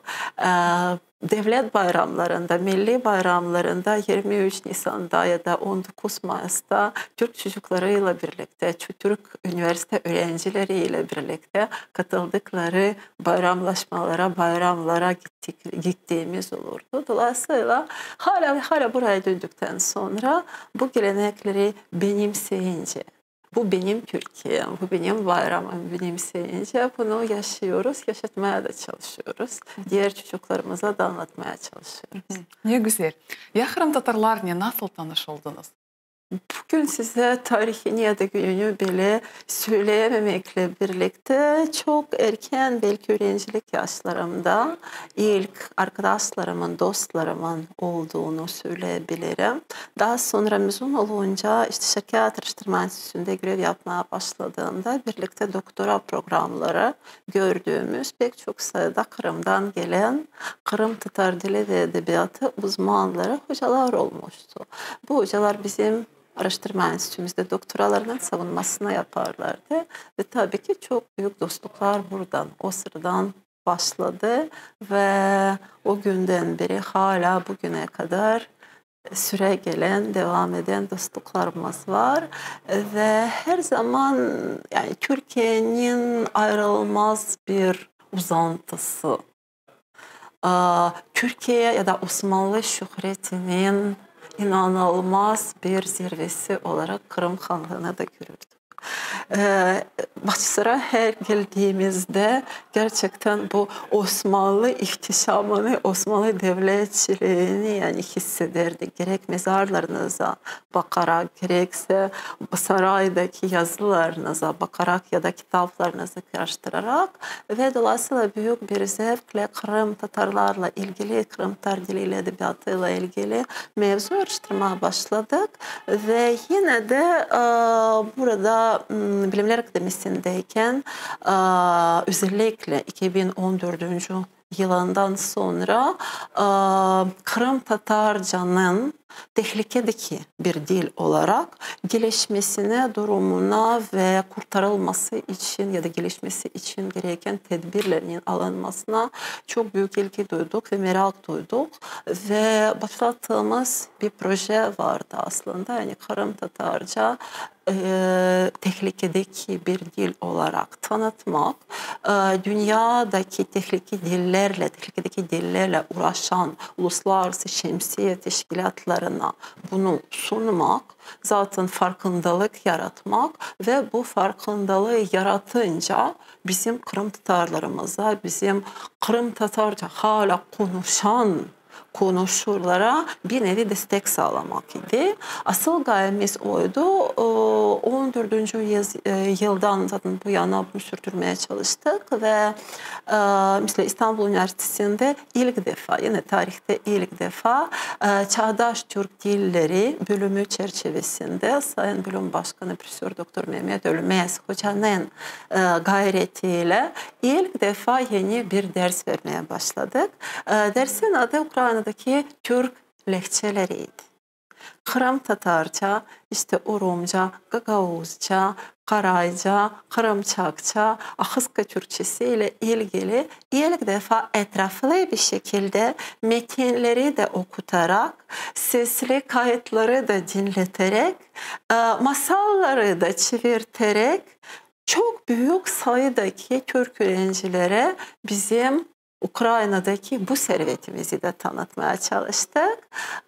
Sağ olsunlar İstanbul Üniversitesi'nde bulunan diğer Kırım Tatar hocalarıyla ortaklaşa da bunu yapardık. Mesela Kırım Tatarca derslerine gelen Sayın Doçent Doktor Nariye Sevdemetova hocalar ya da Gülnar Setvaniyeva hoca gibi hocalar da girer seve seve ana dillerine zaten tanıtırlardı Türk öğrencilerine ve 2 sene boyu toplam 150 kişiden fazla belki de Türk öğrencisi bu zenginliğimizi de tanımış oldular ve yine de çok büyük sevgileri uyandırdı. Bunun bir neticesi olarak bu yıl başındaki bir program vardı. İlk defa Türkiye Türkçesinde küçük bir kitap hazırlandı. Ukrayna'nın masalları ismi konuldu. Çünkü gerek Ukraynacadan Türk öğrencileri tarafından Türkiye Türkçesine çevrilen masallar, gerekse Kırım Tatarcadan yine Türkiye Türkçesine aktarılan masallar ayrı bir kitapçık haline getirildi ve basıldı. Ve çok büyük bir zevkle bu Türk öğrencileri biz bir kitabı yazdık, bir kitabı hazırladık diye kendi ürünlerini elde ettiler. Yani büyük, çok başarılı ve güzel bir projeydi. Bu şekilde yine de Kırım Tatarca, Türk lehçelerini öğrenen Türk öğrencileri Ukrayna uzmanlarıyla tanışmış oldular ve yine bu köprü, yine bu bağ oluşmuş oldu. Gerçekten çok başarılı bir proje olduğunu düşünüyorum ve tabii ki devamını diliyorum bu projeleri, bunun gibi projeleri. Çok başarılı, çok güzel projeler de yaparsınız.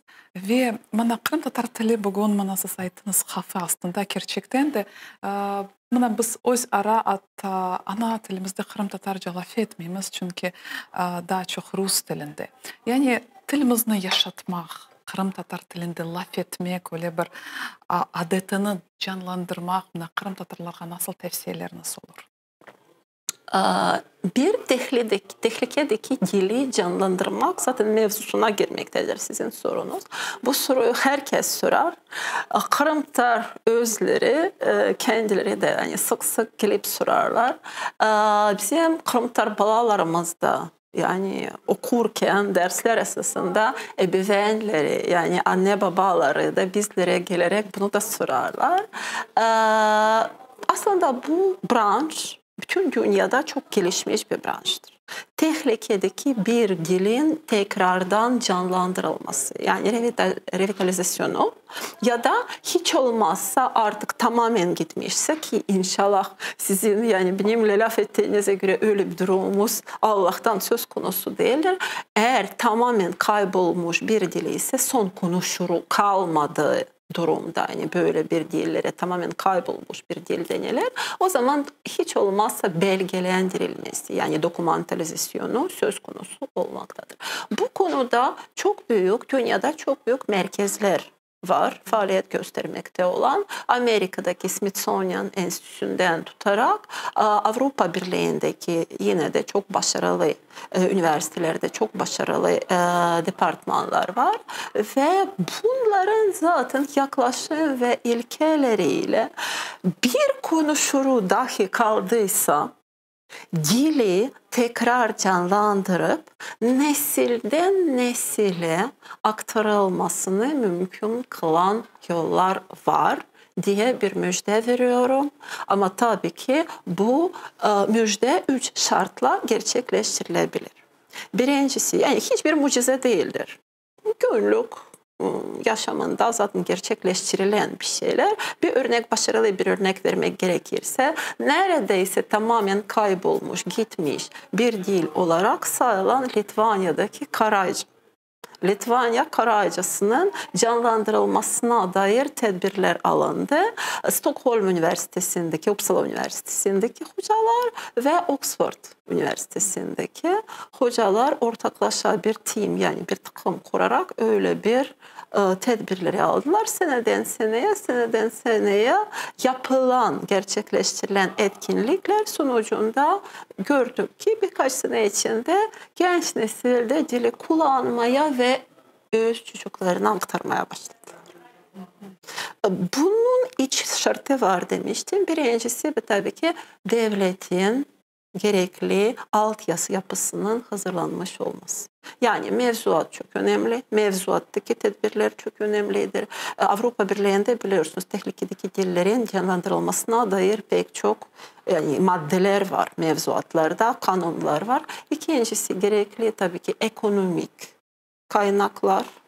Bunu gerçekleştirebilmek için belirli sayıdaki kaynaklar gerekir. Ama en önemlisi bu da değil. En önemlisi bu dili, ana dili olarak bilen cemaatin arzusudur. Ve tabii ki desteğidir. Uzmanlar var. Bu dili tekrar canlı kılacak ya da kıldıracak uzmanlar var. Bu uzmanlar zaten ellerinden geleni yapıyor, yapacaktır. Ama bu uzmanları cemaatin, bu dili konuşan topluluğun kabul etmiş olması ve benimsemesi lazım. Bu bizdendir demesi lazım. Onu içeri almaları ve tabii ki bununla birlikte bu süreci, bu yolu geçmesi lazım. Teknolojiler zaten çok net aslında pek çok sayıda onlarca kitap yazılmıştır bu konuda. Onlar uygulanmaktadır. İnklüzif dediğimiz yani yine de tamamen ortama dalıp dili yaşatarak öğrenme ancak mümkündür.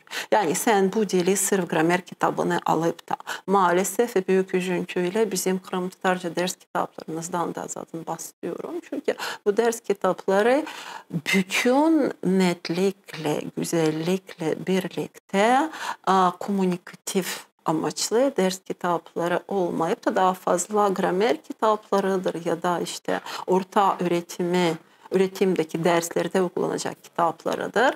İşte komünikatif amaçlı, komünikatif ve yönelik ders hatta ne kitaplarının setlerinin hazırlanması durumunda bu süreç tabii ki gayet güzel canlandırılabilir ve yine motivasyon artırılabilir. Çünkü çocuklar mesela azınlık diyebildiğimiz Kiev'de yaşayan Kırım Tatarlara azınlık, dil azınlığı ya da etnik azınlığı denilebilen bir ortamda kendilerini görerek, kendi topluluğunu görerek gerçekten dil becerilerini başarılı bir şekilde yani geliştirebileceğini görüyoruz. Bu yöntem zaten büyük bir başarıyla aynı şekilde Türkiye'deyken yabancı bir dil olarak üretiminde Türkiye Türkçesinin Suriyeli çocuklara yönelik uygulanmaktadır. Yani yabancı bir dil olarak Türk çevrilmekte ama yöntem olarak bizim mesela burada yaşayan ve artık dili aile içinde konuşamayan çocuklara yönelik uygulanabilir, başarılı bir şekilde başarılı sonuç verir diye eminim. Irina Hanım, siz da tercümanlıkla uğraşasınız ve bilirsiniz, biz de mana tercümelerle eğer kun karşılaşamaz, şunun için tercüman bu zanaat mı ya da sanat? Bir metnin bir harften son harfe kadar oluşup yaşadığı bir ortam, bir çevre artık tabii ki kaçınılmaz olarak da ancak ve ancak sanat eseri demek mümkündür. Bir metnin olduğu yerde sanat başlar. Bu metin edebi bir metin olabilir, bir şiir olabilir, bir roman parçası olabilir, bir şarkı, türkü olabilir. Ama nere olursa olsun bir ilmi bir metin, fen metni olabilir ama bir bütünlük şekline gelen cümlelerin bir tamamlanmış fikir şekli alan bir kelimeler bütünlüğüne artık sanat demek lazım. Benim kanaatim ve tabii ki bir çevirmen bu metni ele alıp da bambaşka bir dünyayı, bambaşka bir halka bu metni tekrar doğurarak sunacak olan bir çevirmen mutlaka ve mutlaka Allah'ın işi yapacaktır. Sanat yapacaktır ve muhteşem de bir zevk alacaktır bu işin sonucunda. Çünkü siz de muhtemelen biliyorsunuzdur ve tanıksınızdır. Her bulduğunuz başarılı bir karşılık, başarılı bir mesaj, değil mi? Çeviri yöntemiyle iletilen bir mesaj bizi ne kadar sevindirdiğini biliyorsunuz. İşte bu sevinç, bu mutluluk, profesyonel olarak yaşadığımız bir mutluluk bizi çevirmen olarak ya da tercüman olarak her yeni metne sevk eder. Değil mi? Doyumsuzluk zaten bundan doğar. Yani metni bitirince tekrar bir metin almak istersin, tekrar bir metin almak istersin. Çünkü bir haz söz konusudur. Büyük bir entel haz. Yani her şeye sevgiyle bakmak, davranmak gerek. Dilini öğrengende, tercüme etkende. Ya Kırım Tatar eserlerini siz tercüme ettiniz. Bu nasıl eserler? Nasıl benim Kırım Tatarcadan zaten çeviri yapmaya başladım. Sıra belki birkaç seneyi buluyor. Kısa hikayelerden başlamıştım. Modern Kırım Tatar hikayeler antolojisi biliyorsunuz yapıldı. Ve bizim de o esnada bir iki denememiz olmuştu. Hikayeleri acaba çevirebilecek miyim diye. Mutlak bir şekilde Kırım Tatarca sözlüğüne bakmamız gereken bir sürü bileksen vardı. Ama en eninde sonunda oluyor hem de güzel oluyor diye bir farkına vardım. O sıralarda direkt Kırım Tatarcadan Ukrayinca'ya çeviren çok az bir kimsemiz vardı. Çünkü ya Kırım Tatarcadan Rusça'ya çevrilirdi, sonradan Rusçadan Ukrayinca'ya aktarılırdı. Ya işte Kırım Tatarcadan Türkçe, yine Türkiye Türkçesine, Türkiye Türkçesinden de Ukrayince alanlar vardı. Ya direkt yapabilecek miyim, becerebilecek miyim diye böyle bir iddiam olmuştu ve yapabildiğimi öğrendim, gördüm. Daha sonra da bir iki şiire giriştim. Yani modern şairleri çevirmeye çalıştım. Çok büyük sevgim zaten Tercüman gazetesine vardı. Öyle mi? Yine eski dostlarımızdan, hocalarımızdan biri Gasparov'un Tercüman'ın birkaç sayfalık kopyalarını takdim etmişti geçenlerde. Onları okumaya çalıştım. Yani bilirsiniz Gasparov'un büyük bir davası ortak Türkçe ya da zaten genel Türkçe, yani böyle umumi bir Türkçe oluşabilmek, yani bir gayesi vardı. O da bize çok çok çok kolay ve çok tanıdık geldi tercümanın sayfalarını. Onu da başlangıç sayabiliriz.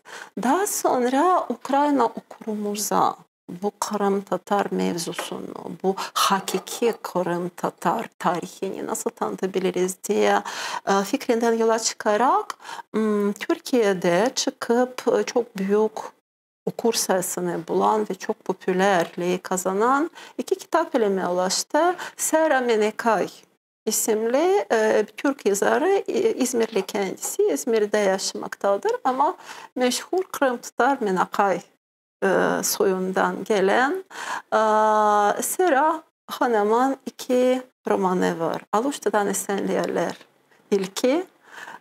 Menekay zaten ailesinin akıbetini, tarihi akıbetini anlatan çok canlı bir dille, çok akıcı bir dille.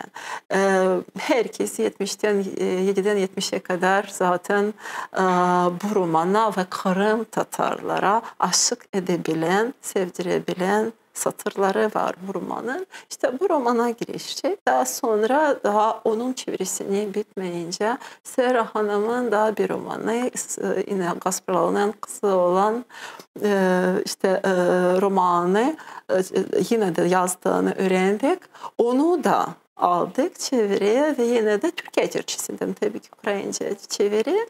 Ama inşallah bu romanları bizim Ukrayna okurumuz okuyunca işte bahsettiğiniz ders kitaplarındaki yanlış okuduğu ya da okuyup da gerçeği anlayamadığı o noktalar ortadan kalkıp bambaşka bir dünya ortaya çıkacaktır.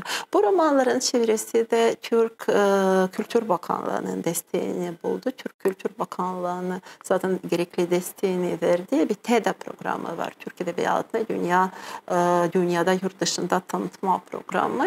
İşte bu program çerçevesinde bu kitaplar Ukrayna'da Kırım Tatarları daha da sevdirecek. Kırım Tatar kadının çok zor akıbetini ve Ukrayna akıbetine daha yakın kılacaktır.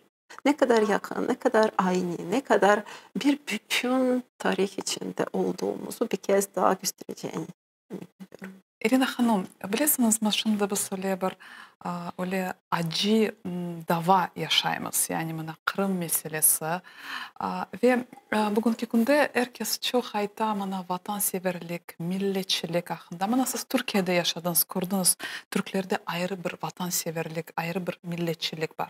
Bugünkü günde mana vatanseverlik nasıl olmalı?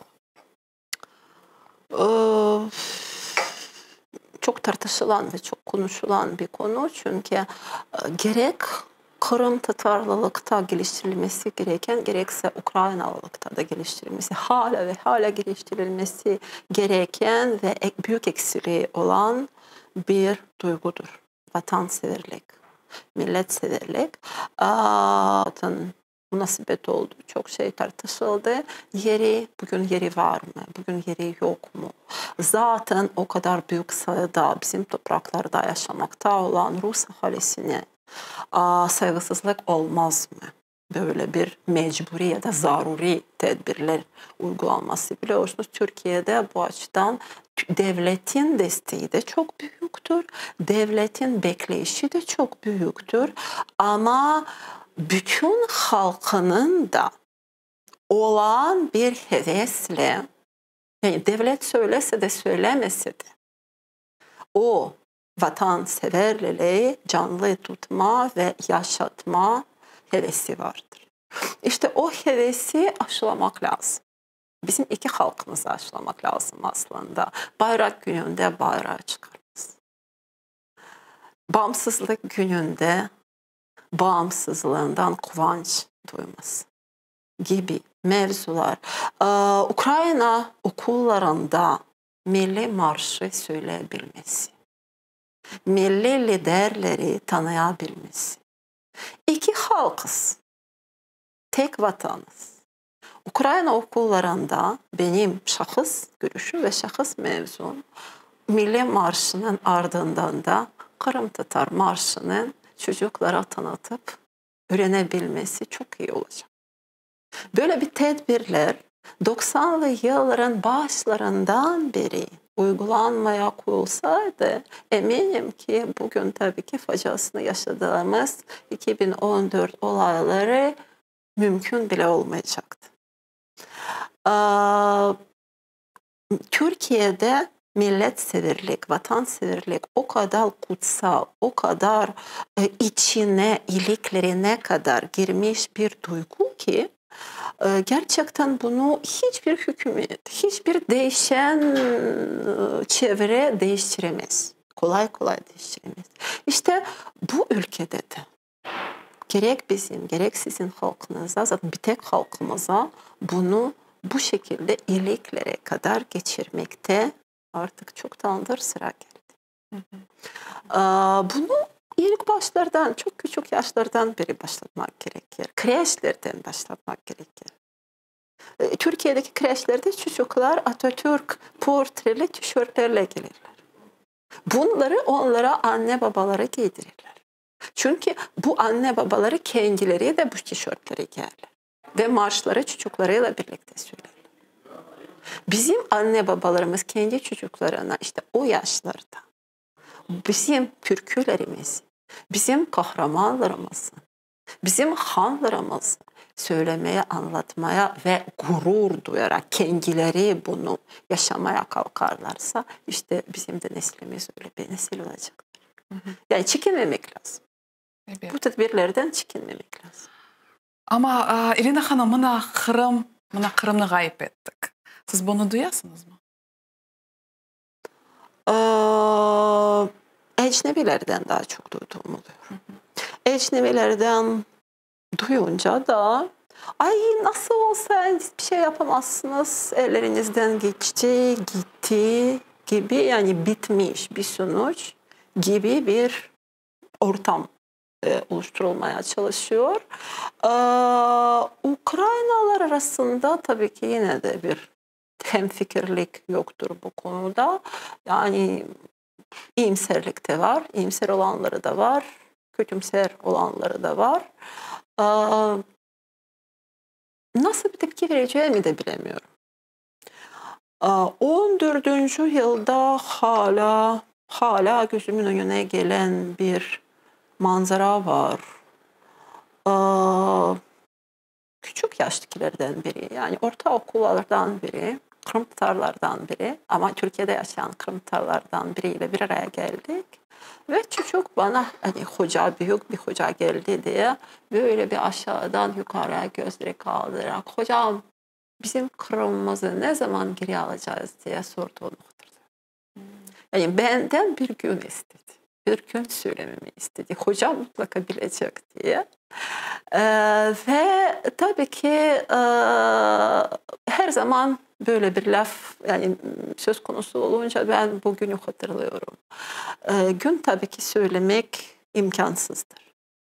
Ama bizim yaşamımızla sizin her gün sabahtan akşama kadar yapmakta olduğunuz bu gayretlerinizle TRT'nin bu topraklarda yaptığı bu faaliyetlerle Bizim kendi iş yerlerimizde, okullarımızda her gün sabahtan akşama kadar yaptığımız kendi branşımızın içindeki faaliyetlerle bugünü yaklaşmamız mümkün. Yeter ki mümkün olduğu kadar çok kişi, çok vatanseverimiz, vatanperverimiz bunun idrakına varsın, bunu algılasın ve bugün daha bizim hayatımızın içinde gelecektir diye eminim. Yani siz inanasınız, her şey bitecek. Eminim. Ve Kırım'la bağlı en büyük arzunuz nasıl? En büyük arzum eski dostlarıma kavuşup bir dağın üstüne çıkıp pilavlarını yemek, kendi aşlarımızdan pişirip ikram etmek ve eski günleri hatırlamaktır.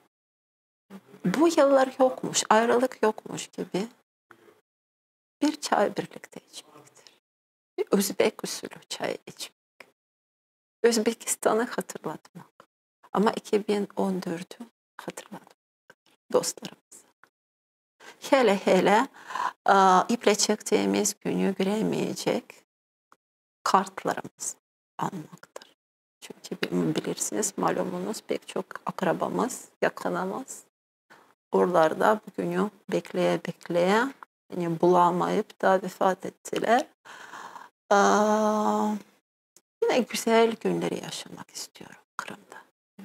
Güzel Kırım'ı görmek, Kırım'dan Türkiye'ye bakmak ve gerçekten tekrar bir geminin Kırım sahillerinden kalkıp da Türkiye'ye devamlı bir sefere çıktığını da görmek istiyorum.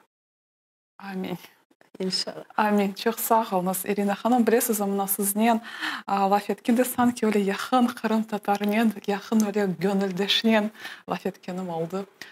Biz sizge can yürekten minnettarmız. Siz öyle vatansever olganınız için, böyle Kırım Tatarlarının dostu olganı için biz sizge çok sağ olunuz aytamiz. Siz sağ olunuz. Ağzınıza çok sağ ol. Gerçekten ben de çok büyük bir zevk alarak sizinle sohbet ettim ve gerçekten de duygulandırdığınız için de ayrı minnettarlığımı ifade etmek istiyorum. Sağ olun. Güzel Kırım'ınızı yaşattınız, hatırlattınız. Çok sağ olun, var olun.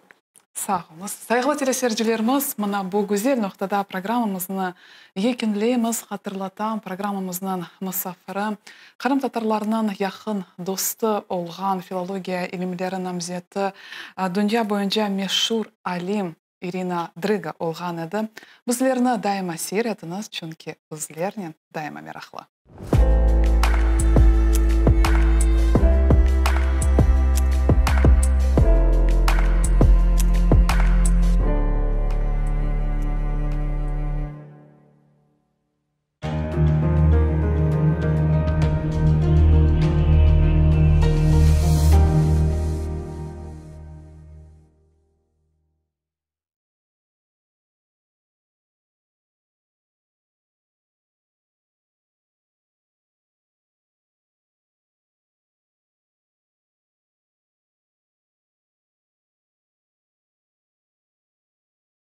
Kırımlı hep birbirinden konuşkende bir kere de niyerlisin deyip sorayla da tamırlarımızı unutmamak için soraştıramız.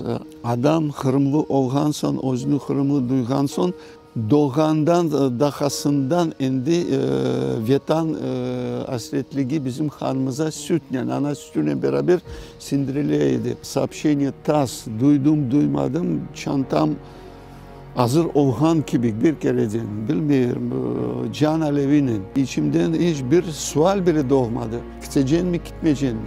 Hiç seçmedim bu meseleyi. Bu mesele beni seçti. Sizler ocağısınız, sizler ideoloji cebeğin en ileride durgan askerleri. Sizler babacıklarla uğraşacağız. Ondan sebep bize gizli bir buyruk gelmiş idi. Tatarların ocaklıkta maksimal şeklinde almamak. Özbekistan'da bizim yollarımız kapalıydı. Sosyalliğimiz degen şey çok duyulaydı. Bana böyle bir teklif gelmişti ama ben ondan vazgeçeyim. Birinciden annem söyledi. Yok dedi. Ben artık bu yaşıma gelip de mübareklere beni çağırma. Ben anda varmam. O zaman da işten ayırdılar beni ama içim çevrildi biraz. Ben dedim benden de Orhan komünist işte. bu yaşıma geldim komünist olacağım. Rehberliğiniz de gerekmez, gerek olsa atın beni dedim. Bu Hlapkov işlerini bitirip Kırım yoluna çıkan idik.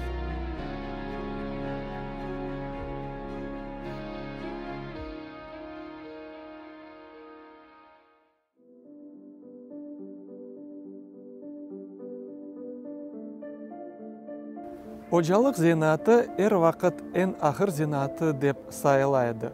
Ama şu anda ожалар halk arasında en böyle şanlı fahri insanlar деп sayıla. Hepimiz mektepte okugan birinci hocamızını mutlaka hatırlayımız. Olar bizge birinci bilgiler berip bu dünyanın kapılarını açmağa yardım etti.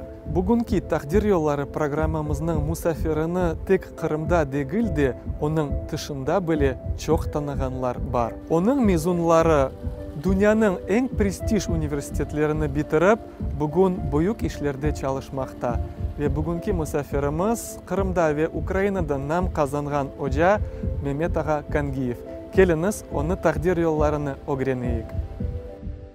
Selamun aleyküm Mehmet Hoca. Aleykümselam Setmir Bey. Çok memnunum sizden Takdir Yolları programması çerçevesinde suhbetleşmege ve bu programımızda er musafirimizge birinci bergen sualimiz bu Kırım bizim vatanımız, ana yurtumuz.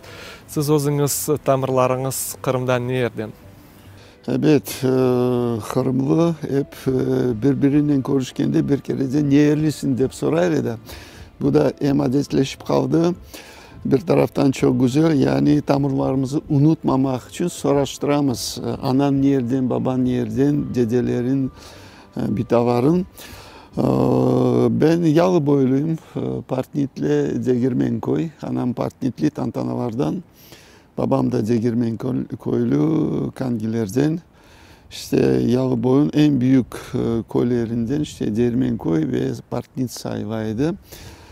Orta Asya'da da çıkende işte Partnit'nin Degirmenkoy'un anılmagan günü olmaydı. İşte 2-3 hart bir arada buluşsa bir kereden işte Kırım'ın havası, Kırım'ın suları, Kırım'ın ekmekleri, Kırım'ın manzaraları, işte hartlarımızda, ecdatlarımız yaşayan yerleri çok dülber.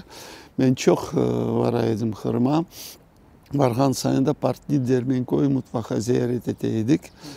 Partnit özü güzelliği, ayudak, deniz manzaraları, Degirmenkoy biraz 3 kilometre karşısında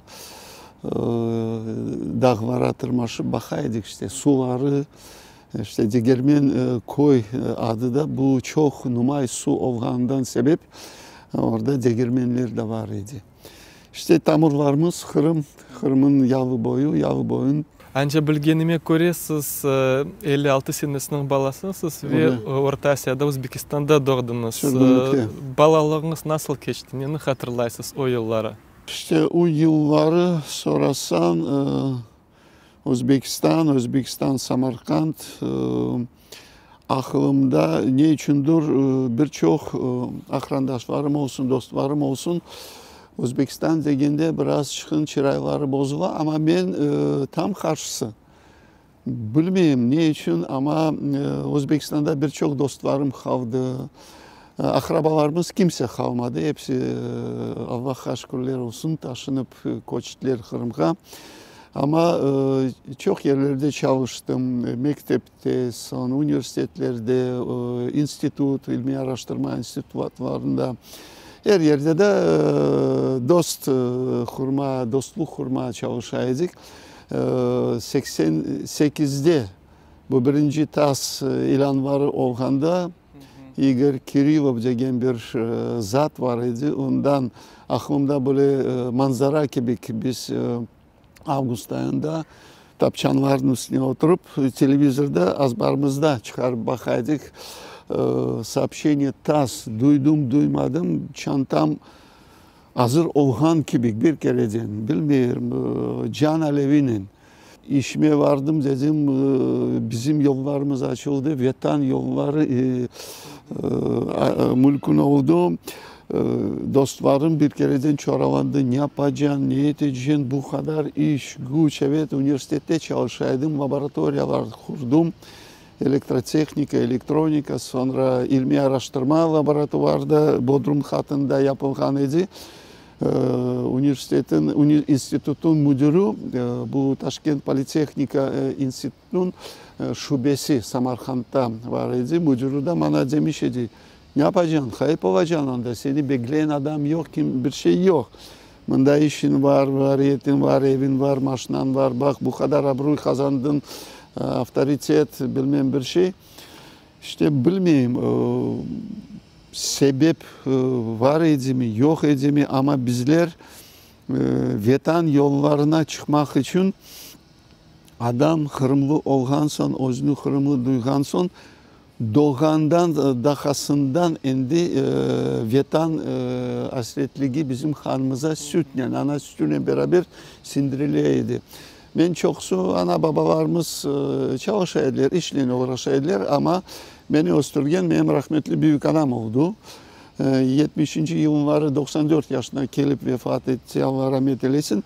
İşte onun elinde osup bu sürgünlüklerin zaten yaşı çok büyük olduğu için rahmetli Hart babam, Mehmet Hart babam ben onu korup olamadım. Çünkü 44 senesi Mayıs ayında Çust boşluklarına gelip düştüler.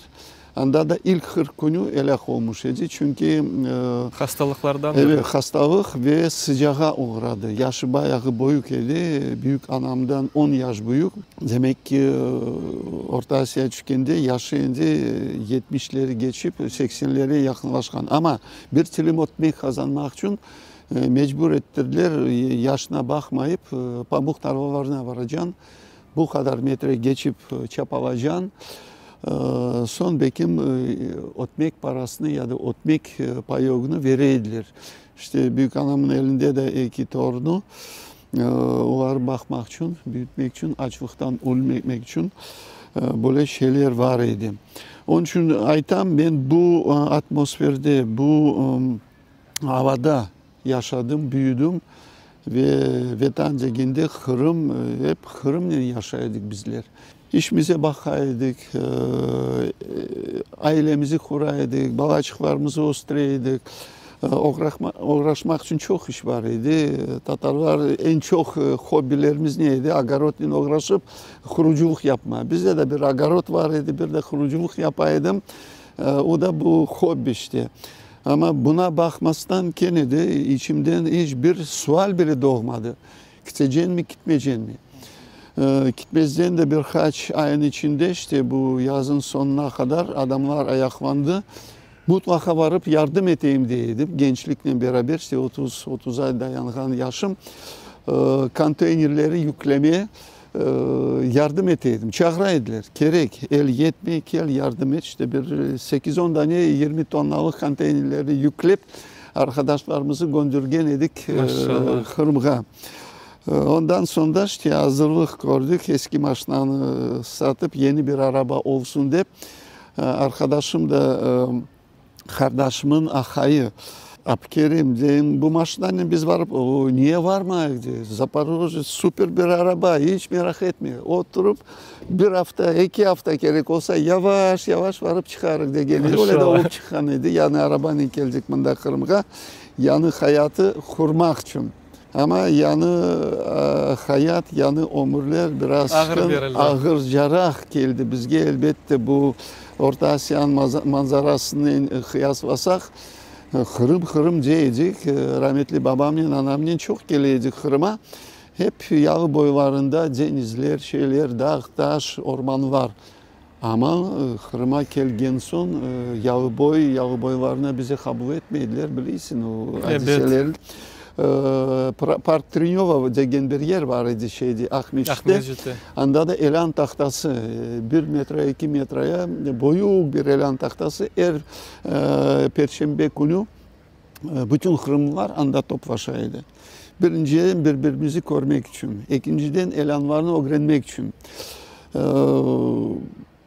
Yalı boylarında bir şey tapıp olamagan son Bahçesaray Akmeşçit, bunda da bir şey yok. Olsa da çok gizli, çok büyük fiyat var. Hocalıktan kelgen insan ceblerimiz para dolu olsaydı nas. Ama bir haber alganıydık işte Azovsk Havay tarafında bu Selski Sovet'in müdürlüğünü, rehberliğini yapan Jakov degen bir arkadaş var idi. O da Müslüman. Tatarlarını kabul etti. Koptuk gittik. Çastımıza da bu Havay kasabasında hanımın avası yaşaydı. Veterinerine 75 aklımda kaldı. Sağ olsun Allah rahmet eylesin. Kabul etmişydi bize işte bir ay iki kasabanın evden dolaşıp dama продаются нет deyip bütün nineler, babalar beni tanıydı son. Ben de Mayski degen Honşu koyunda bir mektep var idi. Şimdi bu mektep milli mektep oldu. Müdürlüğünü de dostumuz yapan Ariman Hoca. O milli mektebin müdürü. Ben de ona vardım rehberine. Ya учитель вот такие регалии. Ben böyle işler elimden geliyor. Çok güzel dedi. Periferiye az da olsa böyle öğretmen gelgenine kuvandı. İki meseleyi çözseniz ben size işi alam dedi. Birinci ev alın, ikinci propiskanızı bakın dedi. No ev tam mektebin karşısında bir ev satılacak. Bu da gizli. Vardık, geliştik. Peyni bir kereden verdim. Жаковқа vardım. Все оформляйте dedi. Работа место жительства. Ben sizi propiskanızı, registrasyonunuzı, kayıt işlerini yardımcı olurum. Aradan 2-3 ay geçmişydi. İşte biz böyle evden dolaşkanımız. Anam da yaşı büyük. O da zavallı Allah rahmet eylesin hasebetlerin içinde. Ben bunda o anda bir telefon açmak için bu device var yok idi. Bir telefon açmak için ta merkeze varıp merkezden İsmail'a 1 saat, 1,5 saat beklep sıradan sen sıran gelgen son bağlanaydın. O da bağırıp çünkü alaka çok güzel değildi. Zavallı işte hasebetlerden sebep ağırlaşmış idi. Haber aldım, acele dediler, yetiştirdim. Cenazesini yaptırdık, kıldırdık. Baş taşını koymayınca hiç kayıtmayayım dedim. Ev sahibi de beklemedi. Haber geldi, peyin bir kısmını ben kaldıram özme dedi. Çünkü bekledim, kavganını sana kaytaram. O zaman Sovet Birliği'nin zamanları işte. Para var yarısı gelmedi işte hepsiz de kaldık, parasız da kaldık. Böylelikle beraber gene vatan yoluna çıktık. Bu endi 87-88'i geçti, 90. yılları.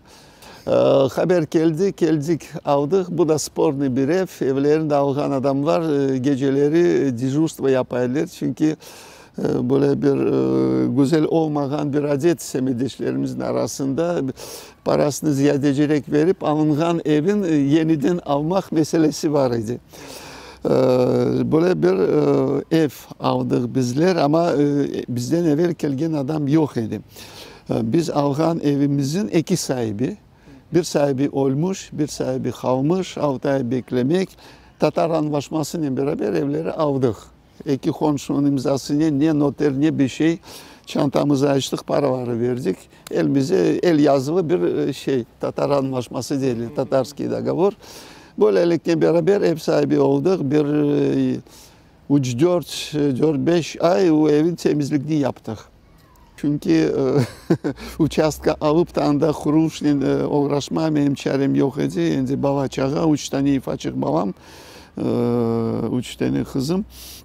Aldık, temizlik yaptık. Mektep meselesi. Topçukoy'a vardım, yakın almayla. Bakışsaray'a vardım, hangi mektepler olsa hepsini ezberden bilem, yakın almaydılar.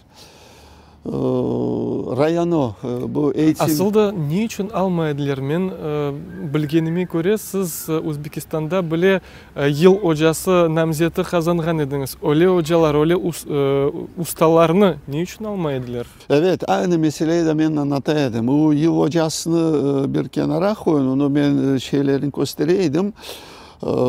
Ondan ziyade kağıt degen şey başka ama babaçıklarını öğretmek meselesini anlataydım. Konular verin bana, fizika, matematika, radyoelektronika, elektrotehnika, çerçeğini bile çizmacılık işlerini uğraşaydım.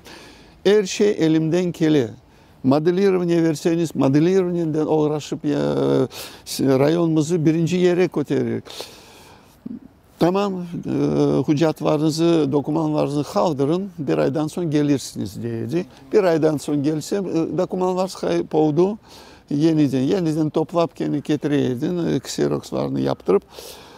Bir ay geçecek yeni kaybetti artık. Demek dedim, bu top yukarıdan böyle... Bu top yukarıdan gelmiş idi. Son bana beni işe alman eğitim bölüğün rehberi Zabrayano. Benim büyük dostum olgan idi. Allah'tan bütün düşmanlık yapan insan var. Benim dostum olmuş idi yılın sonlarında. 2010-14'lerde işte. O da bana anlattı. Ну как ты не понимаешь dedi.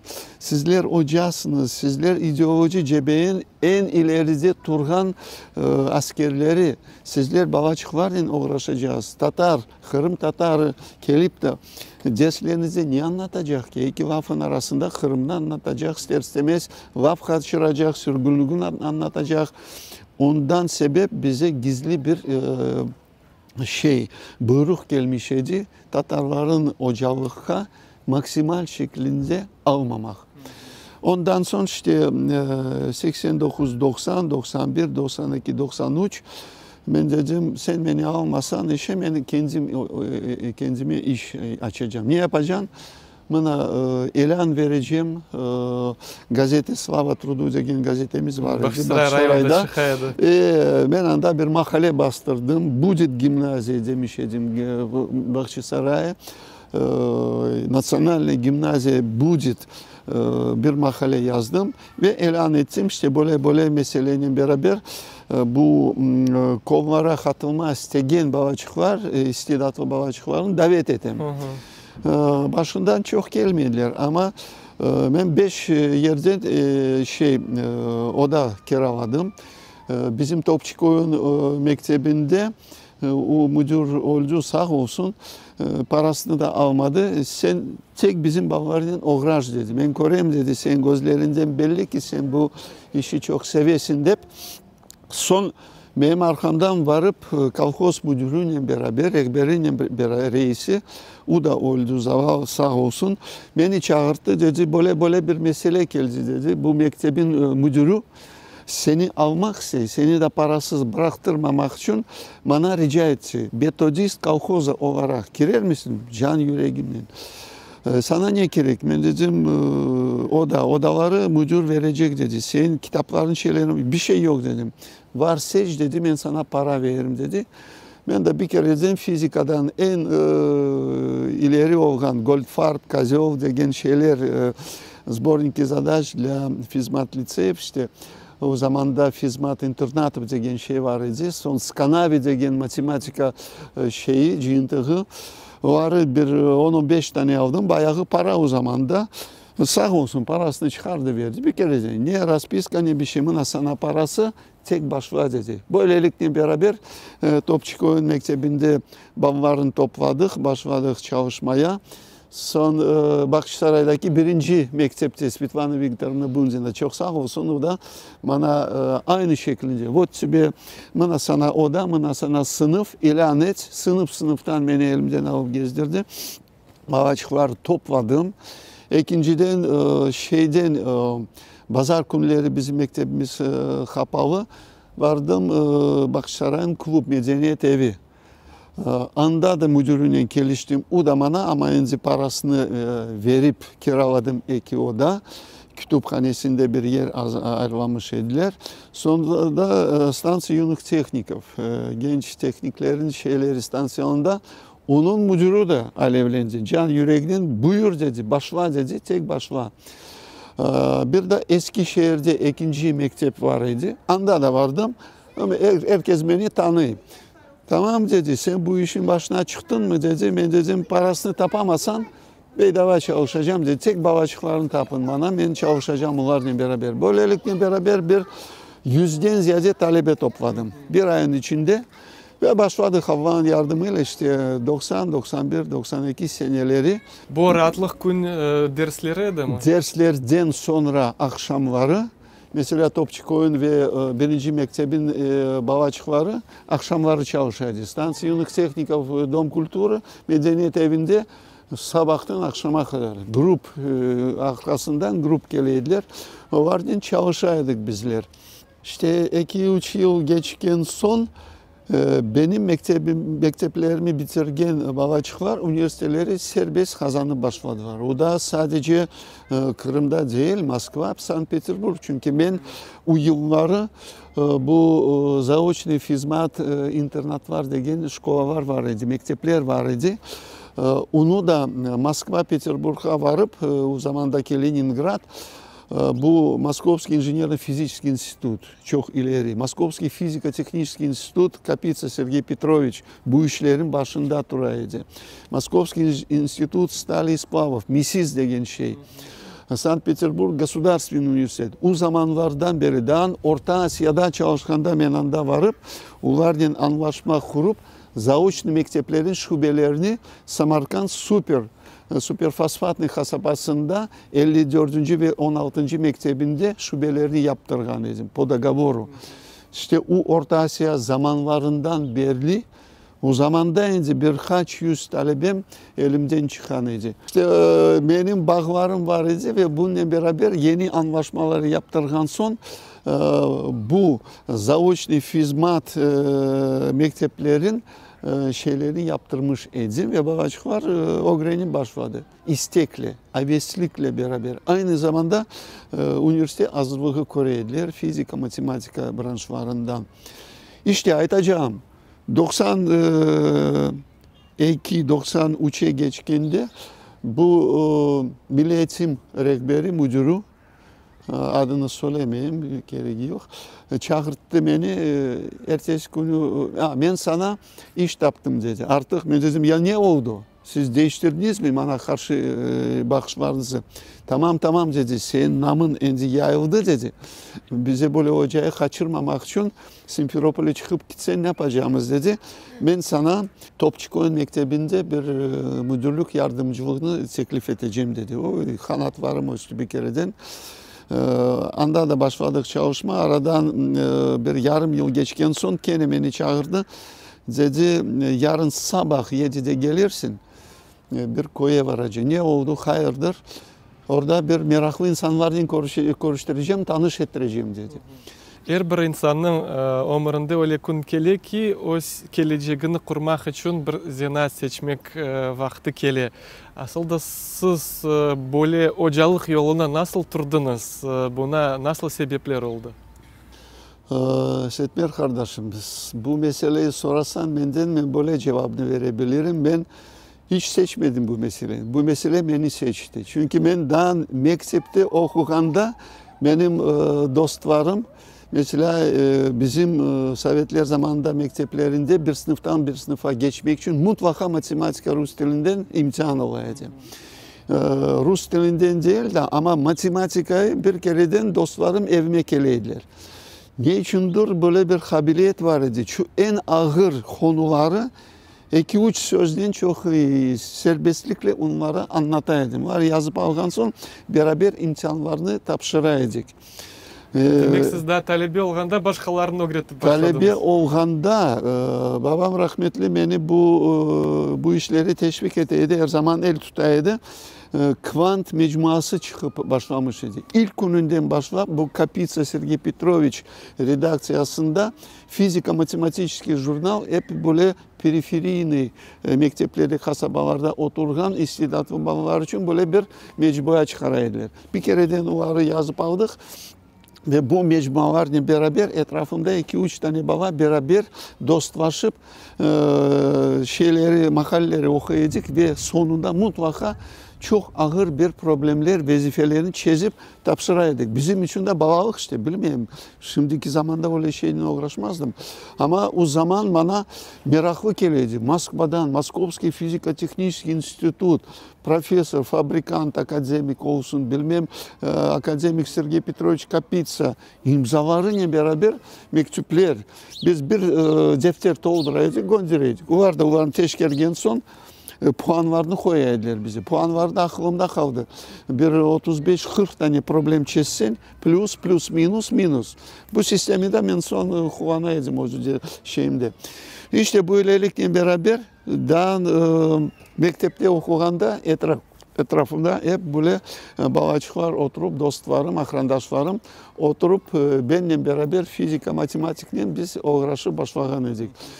Mektebi bitirgen son hiç düşünmezden sadece fakültetlerin seçip alamayacağım. Kayda barıp okuyacağız? Da, ya bilgisayar şeyde fakültetine varacağım, ya matematika, mekanika, matematik, mihmat vardı, ya fizika. Fizika hocası da bizde çok güçlü bir kadın, Latviyalı bir kadın. Bütün eksperimentleri bize mutlaka gösteriyordu. Böylelikle beraber bizim içimizde, gönlümüzde bu aveslik o zamanlarından aşılanmış idi ve doğmuş idi. Eksperimentleri yapmaya çok seviyordum.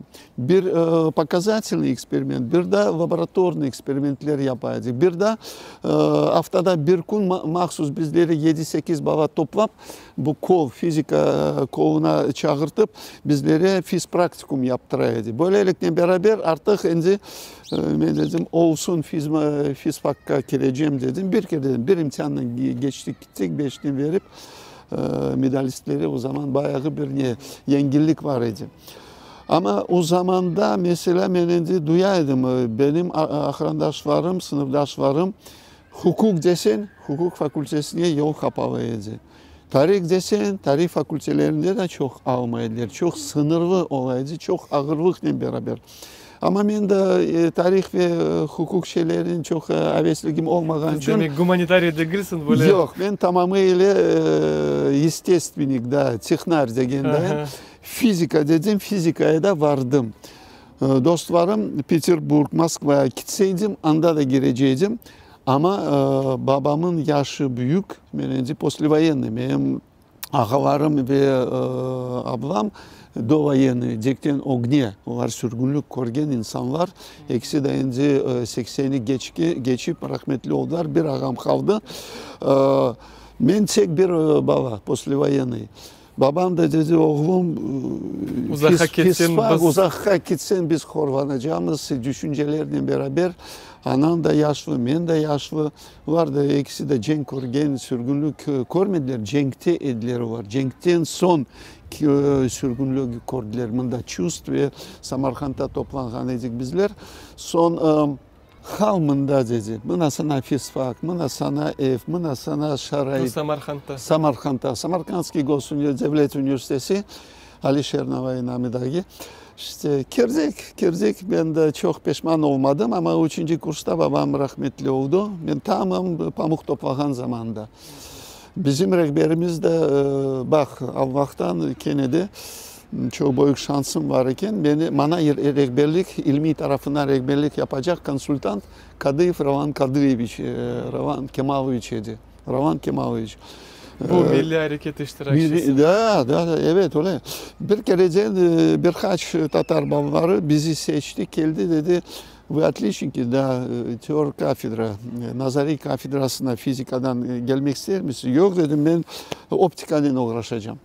Bak dedi optika, onu gerek, bunu gerek, fotona varacaksın, şeye varacaksın, detal toplayacaksın, para tökeceksin, bir şeyi yapacaksın, o da çalışmasan yapacaksın ama da kafanı yor, işlerin yap. Ravan Kemaloviç kim istesen şey yeter, hevesliğini duydurur, bir kereden beni aldı. Ondan da pişman olmadan onun elinde bir yıl çalıştık. Bir yıl 80. senesi de üniversiteyi bitirgen son bile onunla beraber edik ama 80. senesi beni çağırdı dedi, beni alacaklar dedi.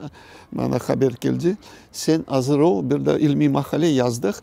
Benim adımı, ben kendi adımı çizerim dedi, seni kaldırım. Yok dedim Ravan Kemaloviç gereği yok. Yok dedi, sana problemler çıkacak. Öylelikle beraber makale gitti. Zavallı da tam Moskva Olimpiyatı başından bütün bu dissidentleri temizlediler Sovetler Birliği boyuncasına. Asıl da siz aytkanınız gibi ve başkalarından da yaşattım. Uzbekistan'da Kırım Tatarlarga böyle ilim almağa, bilgi almağa, zenat sahibi olmağa öyle yollar verilmeydi. Bunun sebebi neydi sizce? Bunun sebepleri az buçuk sebepler çok ama en büyük, en birinci sebep bu Kırım Türklerini, Kırımlılarga yol çok açmamak, yükseklere götürmemek. Çünkü benimce o zamanda 60. 70. seneleri milli hareketlerin en kaynahan vakitleri başlamış idi ve 80. seneleri zirve noktasına gelmiş idi. Aklımda kaldı evlerimize gelip imza toplamak, para işte Moskva şeylerde gitken insanlara, heyetlere para toplanaydı, imzalar verileydi, müracaatlar imzalanaydı. Sonra sık millet bizim yaşayan kasabamızda Kırım Tatarları bu klub degen bir yer medeniyeti ve büyük bir meydanda binlerce insan toplanıp adamlar gelip söze çıkardılar. Şefkatçı konsul Ayşe Seyit Muratova endi o zamanda Amerika'da idi. O da ağamla beraber bir sınıftaş. Bir sınıfta o da Superfosfatlı kasabasından. Onu çok böyle Kırım'a gelgen son tanış olduk. Ama Şefika konsul keli bayağı milletleri kotere edilir orada. Bizler de onlar Reşat Ağa Cemilov keliydi, onları dinleyecek. Son Reşat Kencev şimdi şeyde o da bayağı alevli tarihçi olup bu işlere girişeydi. Elbette de Ravan Kemaloviç Kadıyev da. O biraz çıkın başka yoldan gideydi ama gene de hareketçi, çok alevli, çok aktif şeklinde faal iştirakçısıydı. Bizler o zamanda ben size anlatayım, ben üniversiteyi bitirgen son bizim gençlerimizin yollarını kapataydılar. Ben bile bunu duydum. Çünkü, nasıl duyulaydı bu?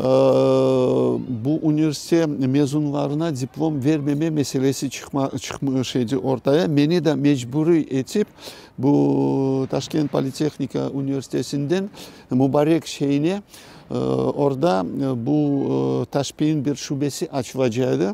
Bu açılış işlerine beni iştirakçı yaptırıp oraya 2 sezon göndermişler. Ekşer 3 ay. Ben oraya varıp işte hem bala kabul edecek talebe abituriyentlerin bu giriş imkanlarına katılacak. Son rahmetli oldu bu mübarek şeyin Raykom Parti birinci rehberi, birinci sekreteri Tatar adamı Seyit Halil'a Allah rahmet eylesin. Sen bundan kalacaksın dedi. Bak ben sana yok bir şey yok düşünüp bak dedi. Evet de söyleme yok da hayır da deme. İstesen evde bana kateciler hazır bomboş. Sıra tolusuyla. Kimse yok. Kimse gelmek istemiyor. 32 kvartire 32 odalık ev.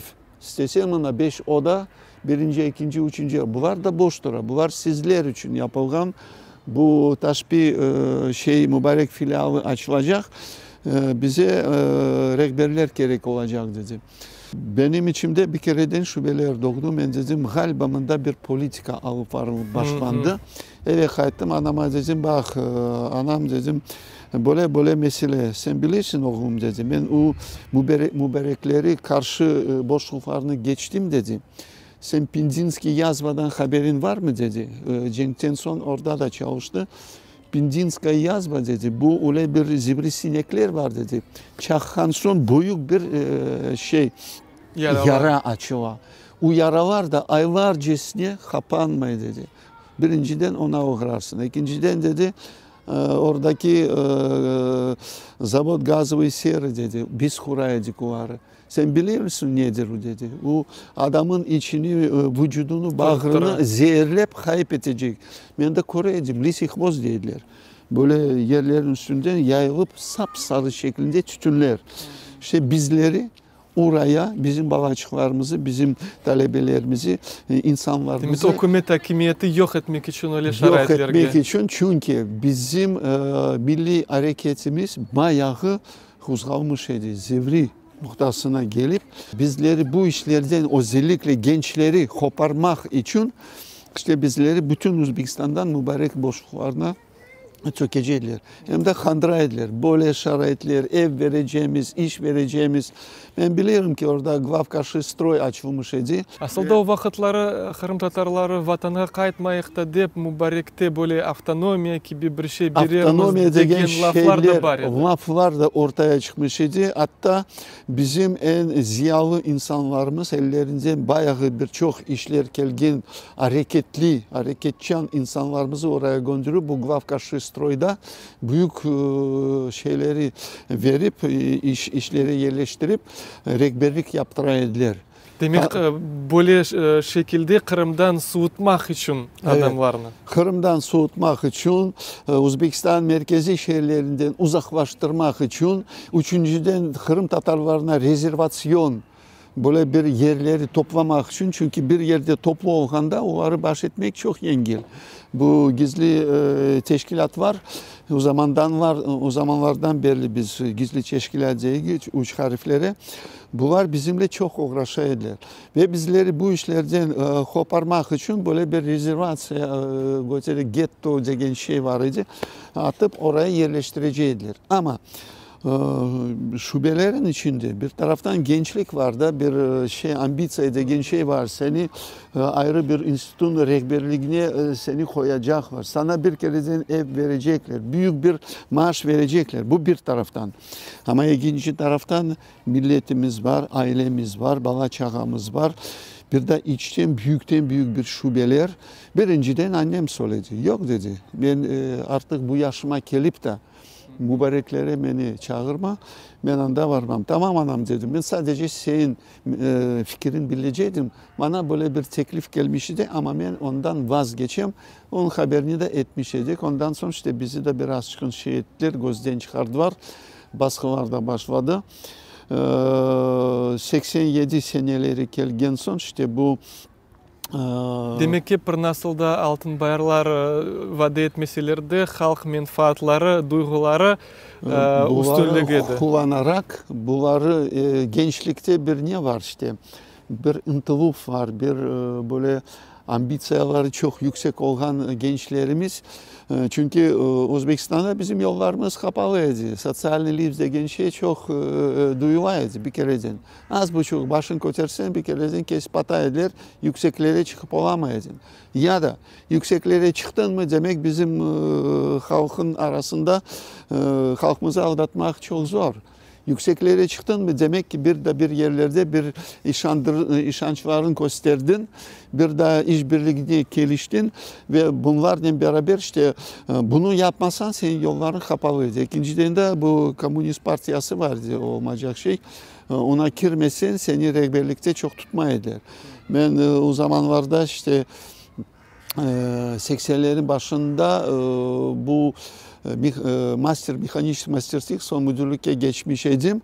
Bir kereden bana şart koydular. Bak dediler, sen burada rehber olarak çalışıyorsun ama partiya üyeliği sende yok. Ben dedim, ben isteğim de yok anda girmeye. Ben naşça olmasa işinden alıp kaldırma meselesi var dedi. Sen güzel çalışasın işte. Stroytres USS-2 degen sel elektrostroi testinde biz Araphanada büyük bir şey ustahaneler var. Anda rehber olup çalışaydım. Bunun yardımcılığını yapkanda Tatar arkadaşımız gemici aileden sağ bunda Kırım'da bir de rahmetli oldu. Anda çalışaydı bir akrabamız. Dedi, ister istemez gireceğim dedi. Çünkü seni yaşatmaz bunda dedi. Ondan da vazgeçsen işinden kaldırıp peşinden takılacaklar dedi. Yaxşı dedim, ne gerek? Вот давайте Sovet старейшин bilmem bir şey, kandidatski srok. Var geçtik.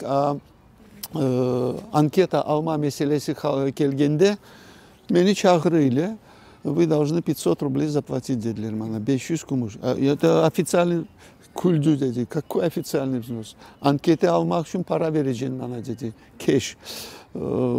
Ha böyle mi dedim? Ay çok güzel dedim. Geldim düşündüm baktım dedim. Lenin mavzoleyinde galiba çevrilip başladı dedim.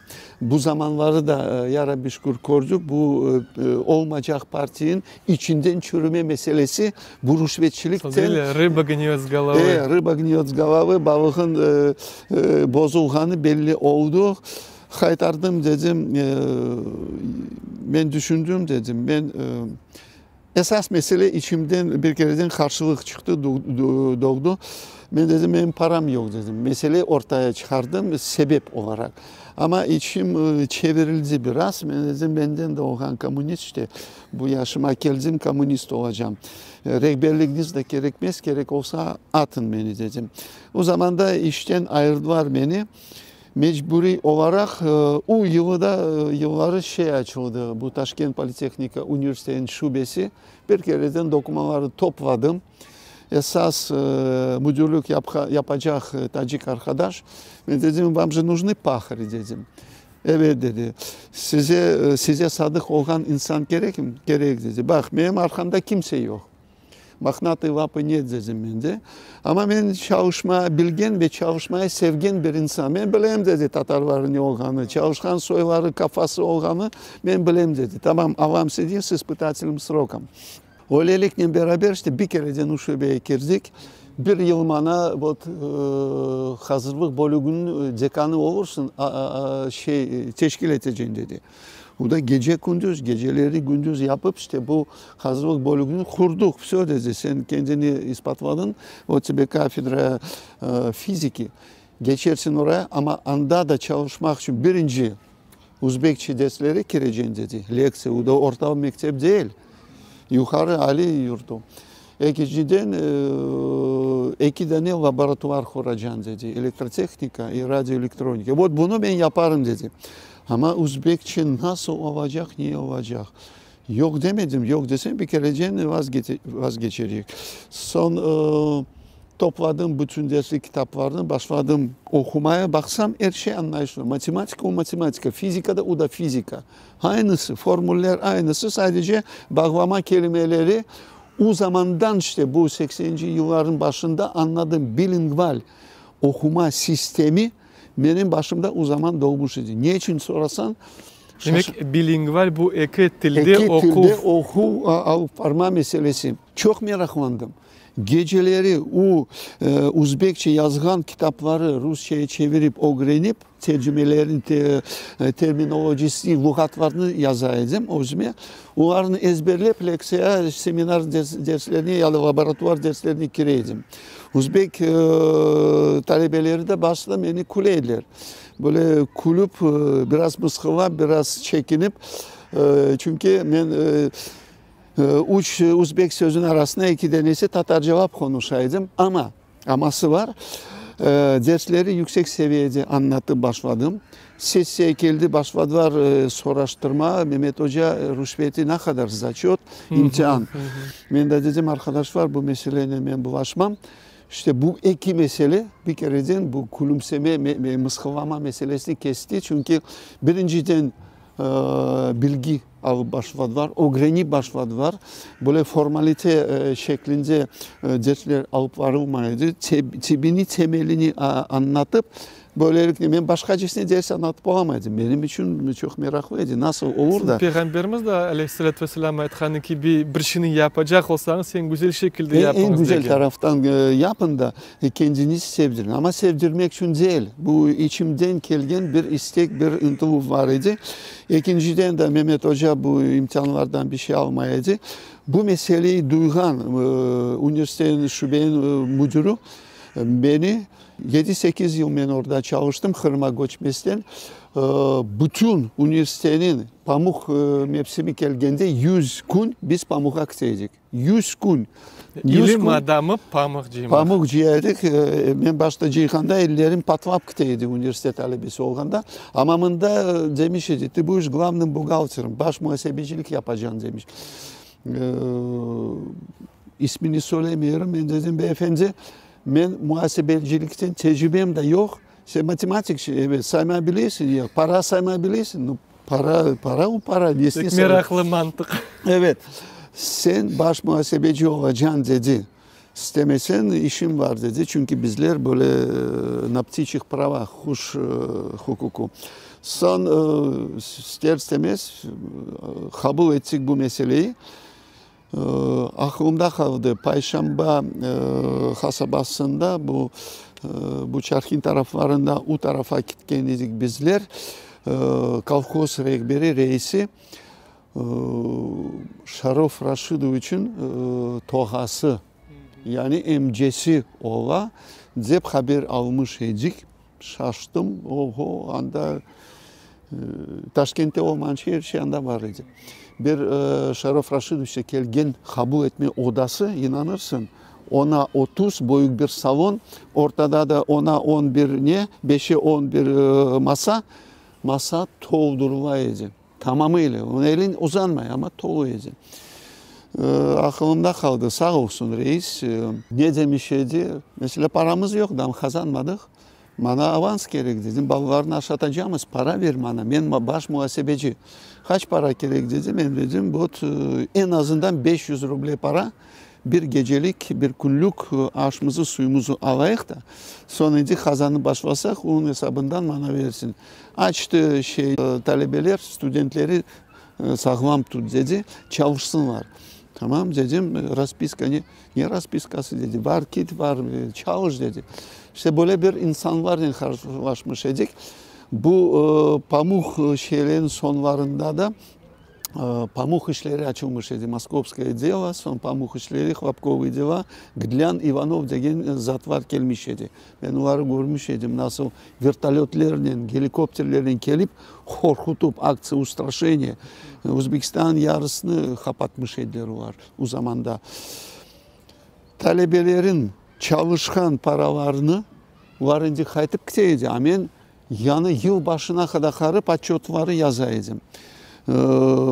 Case dolu para bana talebelerin maaşlarını verip vedomostiler varıp paraları verip imzalarını toplamak. Handan varı yerden toplayacaksın. Son baş muhasebeci kolhozun muhasebecisi çağırdı dedi sen niye bilmiyor musun muhasebeciler niye yaparlar? Talebelerin yerine imzalarını yapıp paralarını bölüşerler dedi. Ne dedim bilirsin ben bunu yapamam dedim. Adamın hakkına girmek Allah saklasın. Geldim müdürümüze aytam, üniversite müdürüne. Böyle mesele o gülmeye başladı. Şimdi anladın dedi. Niçin ben seni koydum, hani Tacik kardeşimi koydum bu işlere. Sen tatarsın, sen korkarsın dedi. Senin arkan yoktur dedi. Onun için mecburi bütün işlerin temiz alıp varacaksın. Aradan birkaç ay geçken sonra bütün imzaları toplayan sonra bütün zasalonlu kağıtların üstünde oları şeyleri göndürüp kolhoza varıp tapşırıp отчетlarını verip kayıta edin. Gidlen şeyleri de başladı. Hlapkovı deva.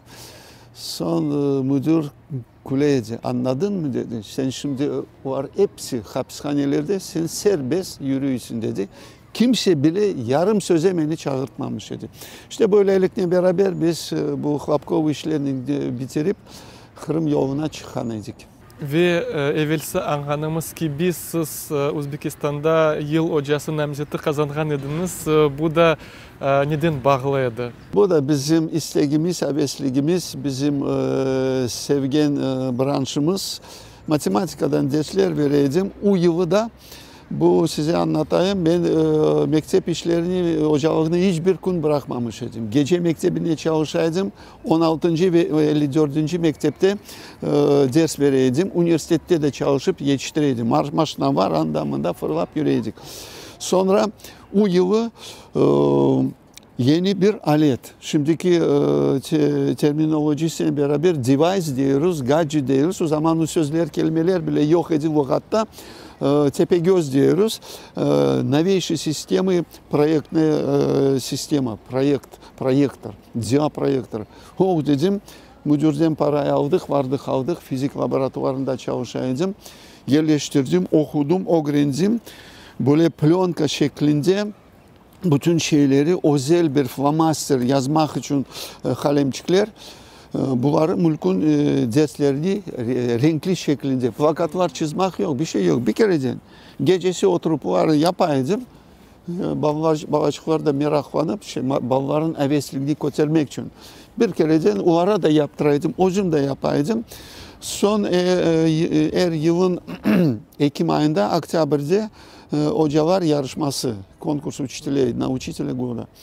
Müdür çağırır dedi, ben bileyim dedi, sen böyle işlerin abesi oğlanını bazı bir şeyler anlat, sen üniversitede de çalışasın, oraya varıp mektebimizi temsil edeceğim. No, tamam dedim, aldım bir ayın içinde bir matematika, Tsiolkovski автор, 7. sınıfın şeyini, bir kitabını bu rulo şeklinde projektörünün flamaster yardımlarının derslerini yaptım. Onu da bu gadgetleri öğrendim kullanmaya. İkinciden de ondan öncesi yazı Donetsk'te Şatalov, Viktor Şatalov dünyada meşhur bir matematikçi var idi. Yeni sistem oluşturmuş idi. Это метод опорных signalов. Çok meraklandım. O aporlu signalları da öğrendim. Onun leksiyalarına da varıp katıldım. Gördüm, tanış olduk, geldim. Aporlu signal sisteminde bu gadgetleri kullanma şeyini, makalesini yazdım. Bunun da gittim hocalar yarışmasına. Областной, önce городской geçti, rayonlu geçti, bu önce областной. Samarkand şehrinde 3 günde işte.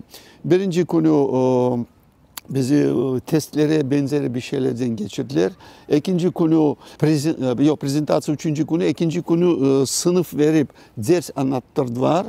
Açık ders. Hocalar da gelip seni kenarçıktan dinleyelim. Benim hocam böyle mektepten mahsus gelip benim dersime gelmiş idi. Üçüncü günü de prezentasyon.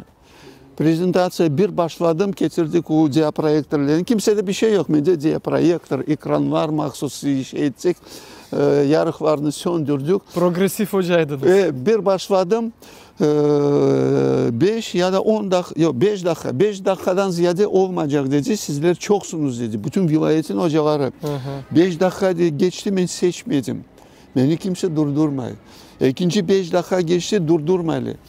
15 dakikanın sonunda rehberlik yapan moderator dersimde вы заняли время двух выступающих dedi.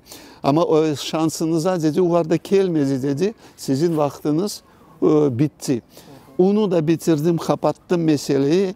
Ertesi günü işte haber geldi. Ertesi mi bir haftadan sonra bir şey aklımda kaldı. Учитель года области dedi. Sen kazangansın dedi. İki mesele ortaya çıktı. İşte bu gadget kullanması. İkinci de внедрение шаталовской системы при помощи новых современных технических sredств образования, обучения. Onlarla beraber işte bunu kazandı. Ama önemli değildi. Bu bana esas mesele bu işleri, bu kitabını, bu o zamandaki programlaştırma. Program yapmak anlayacak ve bütününü aporlu signal şeklinde bana o kadar meraklıydı ki geceleri oturup abeslikten çalışaydım. İşte bu mesele böylelikten kapanmış şeydi.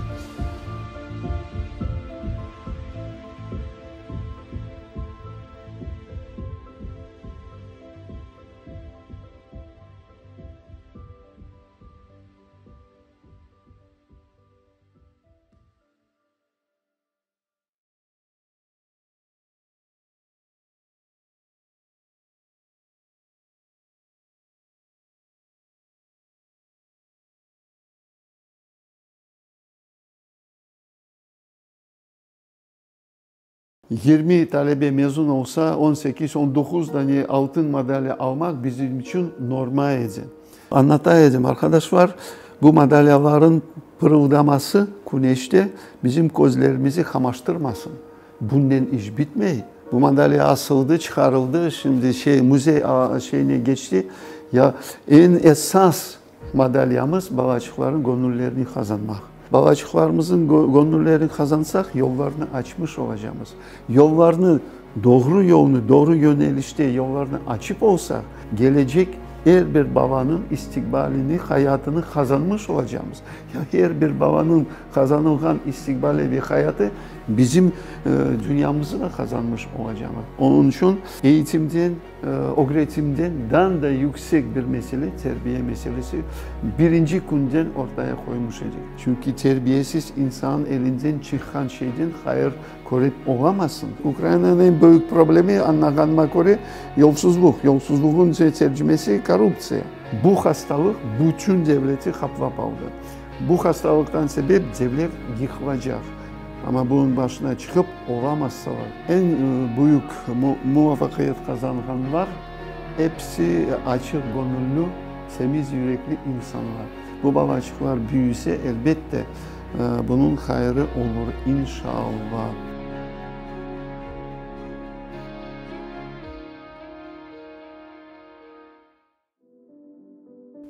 ...1993 senesi Bahçesaray rayonunun Büyük Süren kasabasında istidatlı balalar için lisey öz kapılarını aça. Mehmet Hoca Kangiyev bu liseynin müdiri olup, zemanevi metodikalarını kullanıp, balıkçılarını okutturup ve terbiye berip başlay. Kısa vakit devamında liseynin talebeleri Kırım'da, Ukrayna'da ve hatta halkara olimpiyadalarda iştirak edip, olarda galip olarak çıka. Lisey ise bütün Kırım'ın istidatlı balıkçıları için en mühim arzusu olup kala. Ama tek bazıları imtihanlarını tapşırıp okumağa kirmege çaresini tapa.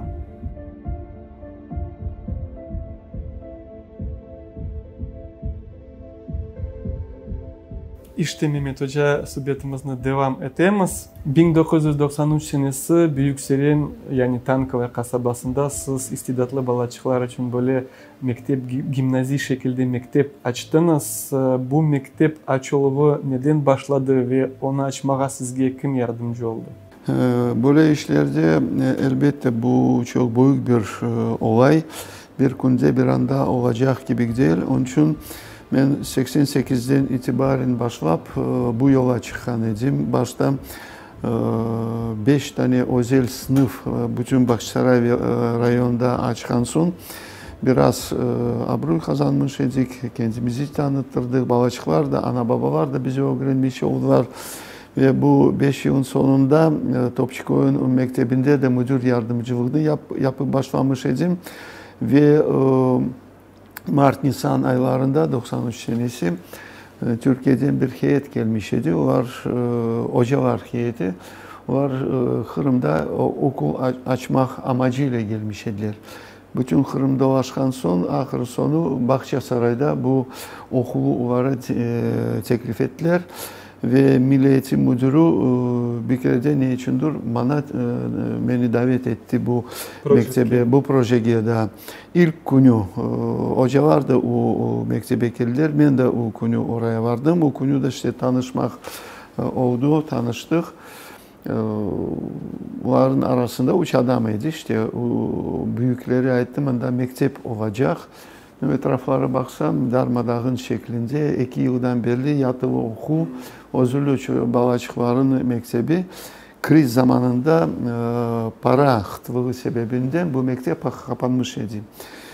Bu balıkçılar diğer internatlara, yatılı okullara dağıttılar ve bu mektep dağılıp gitti. Bir şey kalmamıştı. Hisarları yok, kapı pencere, taban şeyler. Tavanlar hepsi sökülüp götürülüydü. Bir şey yok idi. Ben dedim hocatıp bunda ne okul olur ne ahır olur. Nasıl yapacağımız merak etme dediler.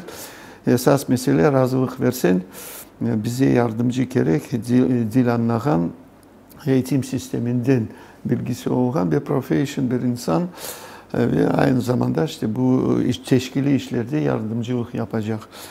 Tamam dedim, ben şu anda çalışam, yaşayan yerimde o mektep var, ben oradan ayrılıp bunda gelmek gerek olacağım. Öylelikle beraber işte razılık verdim bir kereden ve 3 tane hoca, ben yardımcı, hem yerli müdür olarak, hem müdür yardımcısı, hem sekreter, bütün işlerim hem boynumda. Kimse yok idi, kadrolardan tek ben bir adam. Onlarda biri İngilizce hocası, biri Türkçe hocası, biri de tarihçi. Bu hocalarla beraber bu işe yanaştık. Başlattırdık, helal var ettik. Tamir işlerine elbette Türkiye çok büyük yardım etti bizleri. Tırvar dolusuyla 20'şer 40'ar tonla o zamandaki Ukrayna'da, Kırım'da hiçbir şey yok idi. Çivisinden başlayıp bilgisayarına vargancız. Bütün aletlerini, inşaat malzemelerini hepsi Türkiye'den algan edik. Aynı zamanda gıdalarını bile Türkiye'den getirtmiş edik bizlere. Çünkü bir şey yok idi, hiç. O zaman ama resmi tarafından da izin almak gerekirdi. İzin birinci bu Bahçesaray ilçesinin eğitim rehberi müdürü bize izin etti. Ama dedi bu okul Cumhuriyet'e bağlı olduğu için bakanlıktan da imza izin almak gerek olacak. Vardık, kendimize anlattık, meseleyi ettik. Bu okulda Kırım Tatar balacıkları okuyacak. Çünkü onlar zaten ben meseleden içten çok yaxşı haberim var idi. Bütün Bahçesaray, bütün Kırım'ı dolaşkan son mekteplerin al vaziyetlerini öğrengen son Kore'den balacıklar bayağı zor durumdaydılar. Birinciden Rusçaları var idi ama hepsi bir Orta Asya'dan gelgen balların biraz çıkın böyle Uzbek şivesi gibi farklılık duyulaydı. Ondan sebep balların böyle bir psikoloji tarafından baskı altında kalgan için yüreğim parçalanaydı. Ben buna dayanıp olamaydım. Bu sebeple beraber zaten istidatlı balları toplayımız dedim. Bakanlıktan böyle teklif geldi. Sadece Kırım Tatar balacıkları değil de isteyenler kirip olsa giriş imtihanlı seçimli olacağı için onları da alın, davet etsin. Tamam dedim, problem yok. Hepsini alıyoruz. Böylelikle beraber... Siz aytkanınız gibi bu şimdi şahsi böyle mektepler hepsi okumak için para vermek gerek. Bu liseyde, Tankovy'de, bu Büyükseren okul yurtunda okuv bedavaydı. Aslında böyle şartlarga böyle nasıl meseleni çözüp oldunuz? Bu mesele birinciydi. Çünkü biz bunu paralı yapacak olsaydık milletimizin ağır vaziyeti 90. yılları belliydi. Çok ağır. Zaten özüm bu durumda yaşayadım. Ekmek parasını gece gündüz kazanmak için intila ettik. Şimdi bu meseleyi göz önüne koyup arkadaşlara söyledim, özel okul değil de devlet okulu olsun. Devlet okulu olmak için de mutlaka, çünkü yabancı arkadaşlar hocalık yapacak olsalar mutlaka birçok hareketi var. Resmi hukuki tarafından onları resmileştirmek. Bize bakanlıkta biz kendimize anlatkan son böyle bir şart koydular. Lisans meselesini becerip olsanız aynı şekilde bu şahsi okulların lisansları gibi siz devlet okulu olmak için ama kendinizi ispatlayın. Çünkü bütün işlemleri devlet yapmayacak. İnşaat işleri, sonra eğitim işleri, öğretim işleri, rehberlik işleri, yani pedagogik management genim, delo производства. Bunlar hepsini biz aman aman yarım yıldan bir yıla kadar hepsi bütün işleri doğru yoluna koyduk. Böylelikle beraber bir Eylül'de değil de sentyabr tam Aralık ayına varıp dayandık. 13. günü ballarımızı topladık. 13 Aralık günü degenim ilk zil çalındı. Yani sentyabr değil de dekabr'de. Ne için? İnşaat işlemlerini yetiştirip bitirip olamadık. Gene de çok büyük bir hız. Nisan'dan dekabr gecesi 8 ayda 4,5 hektar alanlı kaç 3,5 bin metrekarelik binaları hepsini boya badana tamir işlerini bitirip inşaatlarını bırakın bütün su sistemleri, bütün ısıtma sistemleri, kaloriferler, bu çette duran bir köy mektebiydi. Onda bir şey yok idi. Bu lisansı algancayız bayağı bir şey hareket oldu. Türklerde gelgen sonra bir kereden başladı baskı var. İlk gününden itibaren baskı başladı. Kimsiniz, nesiniz, ne sebeple geldiniz? Anlataydılar arkadaşlar, biz burada eğitimciler, Kırım Tatar milletin balacıklarını bunda kurtarmak için bir Avrupa standartlarında eğitim ve öğretim vermek için geldik. Başka amaçlarımız, maksadlarımız yok. Bizim için zaten Kırım bir vefa borcu. Bu vefa borcunu hayata geçirmek için bizler buradayız. Ben de tercümanlık işte bunu geliştirip, oluşturup, yuvarlatıp, kimerde yuvarlatma da gerekecek. Çünkü bazı bir anlamamazlık meselesi, Türk kafası, Rus kafası meselesi ortaya çıktı da bunları iki tarafını da çok iyi anlap, güzel anlap, bunları birleştirip, barıştırıp işte sonuçlarımızı alıp varaydık işlerimizi ve 94. senesinin sonunda bizlerin hem lisans hem izinler, bütün tüzükler, bütün programlar, bütün yani delo производства degeni iş alıp varmak için tonlardan kağıtlar toplandı. Onları tasdiklattık, kendimizi anlattık. Ama kendimizi sadece hukuki tarafından anlatmak bir, devlet bize inandı. Devlet bize inandı, bakan, özellikle bakan bize imza attı. Ama mesele Kenya yokuşa sürüldü. Artık bize Kiev'den böyle emir geldi. Bakanın imzası değil de Bakanlar Kurumu'nun fermanı çıkmak gerek. Onay olmasa okulunuzu kapatacağımız. Bir yıl geçti. Bu kadar masraflar, bu kadar hareket. Ana babalar inandı, bize güvendi. Yüreklere, koklere dayandı. O kadar kıvanç içlerinde. Çünkü 90. senelerinde bu kadar güzel standartları yaratmak ve çocukları yatılı şeklinde kabul etmek bir. İkinci de biz başta Türkçe, İngilizce dersleri ben dedim Rusça'da olsun bilingval şeklinde. Çünkü bir günden bir yıldan yaşamayak biz 10 yıldan sonra olacak şeyleri göz önüne getirsek balacıklarımız imtihandan geçmek gerek. İmtihanların sonucunda bir doküman ellerine almak gerek. Bu dokümanların üniversiteleri kazanmak gerek. Sadece İngiliz dilinin, Türk dilinin iş olmaz. Mutlaka ve mutlaka zaten bilingval sistemini çok yaxşı bileydim. Çünkü bilingval sisteminde Orta Asya'da çok çalıştım ve bunun birçok müsbet taraflarını da öğrenmiştim ve bunu Kene'de lisans alganda bakanlıkta ispatlamaya çalıştım. İnandılar.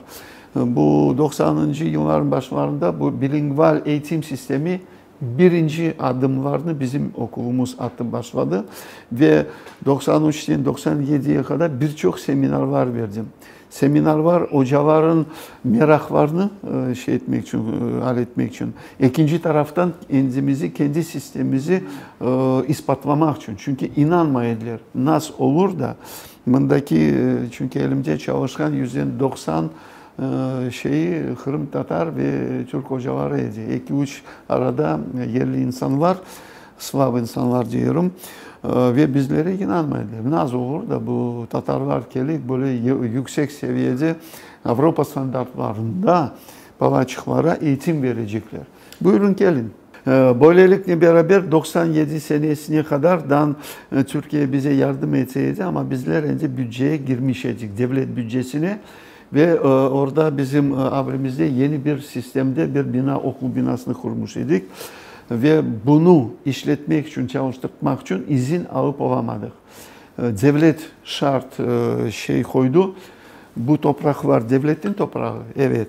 Bu avlu, bu mektebin avlusu. Evet. Tamam, binayı devletin balansına bağışlasa Türkler, zaten Türkler kurmuş idi onu. Biz size izin edeceğimiz ve lisanslarınızı uzatacağımız. Meseleyi anlattım, tamam dediler. Biz bina kazanmak için gelmedik. Biz gönüller kazanmak için geldik dediler. Ve bu binayı devlet hesabına yani bütçesine geçirdik. Na balans государства. Böylelikle beraber bütçenin de hesabı açıldı. %90 masrafları devletten gelip başladı.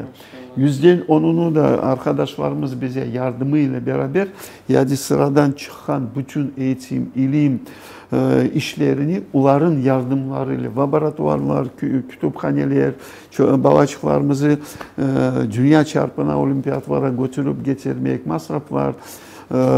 Bu konuda Allah razı olsun çok büyük yardım çizdi Türkiye'den. Lisede okul prosesleri nasıl geçiyordu?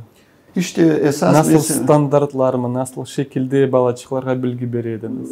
bilingval olgan için benim yollarım bir kereden açıldı. Birinciden Rusça, Ukraynaca dersleri anlatmak için yerli öğretmenleri çağırttık. İngilizce'de mesela fizik, matematik, kimya, biyoloji ve bilgisayar derslerini İngiliz dilinde alıp var başladık.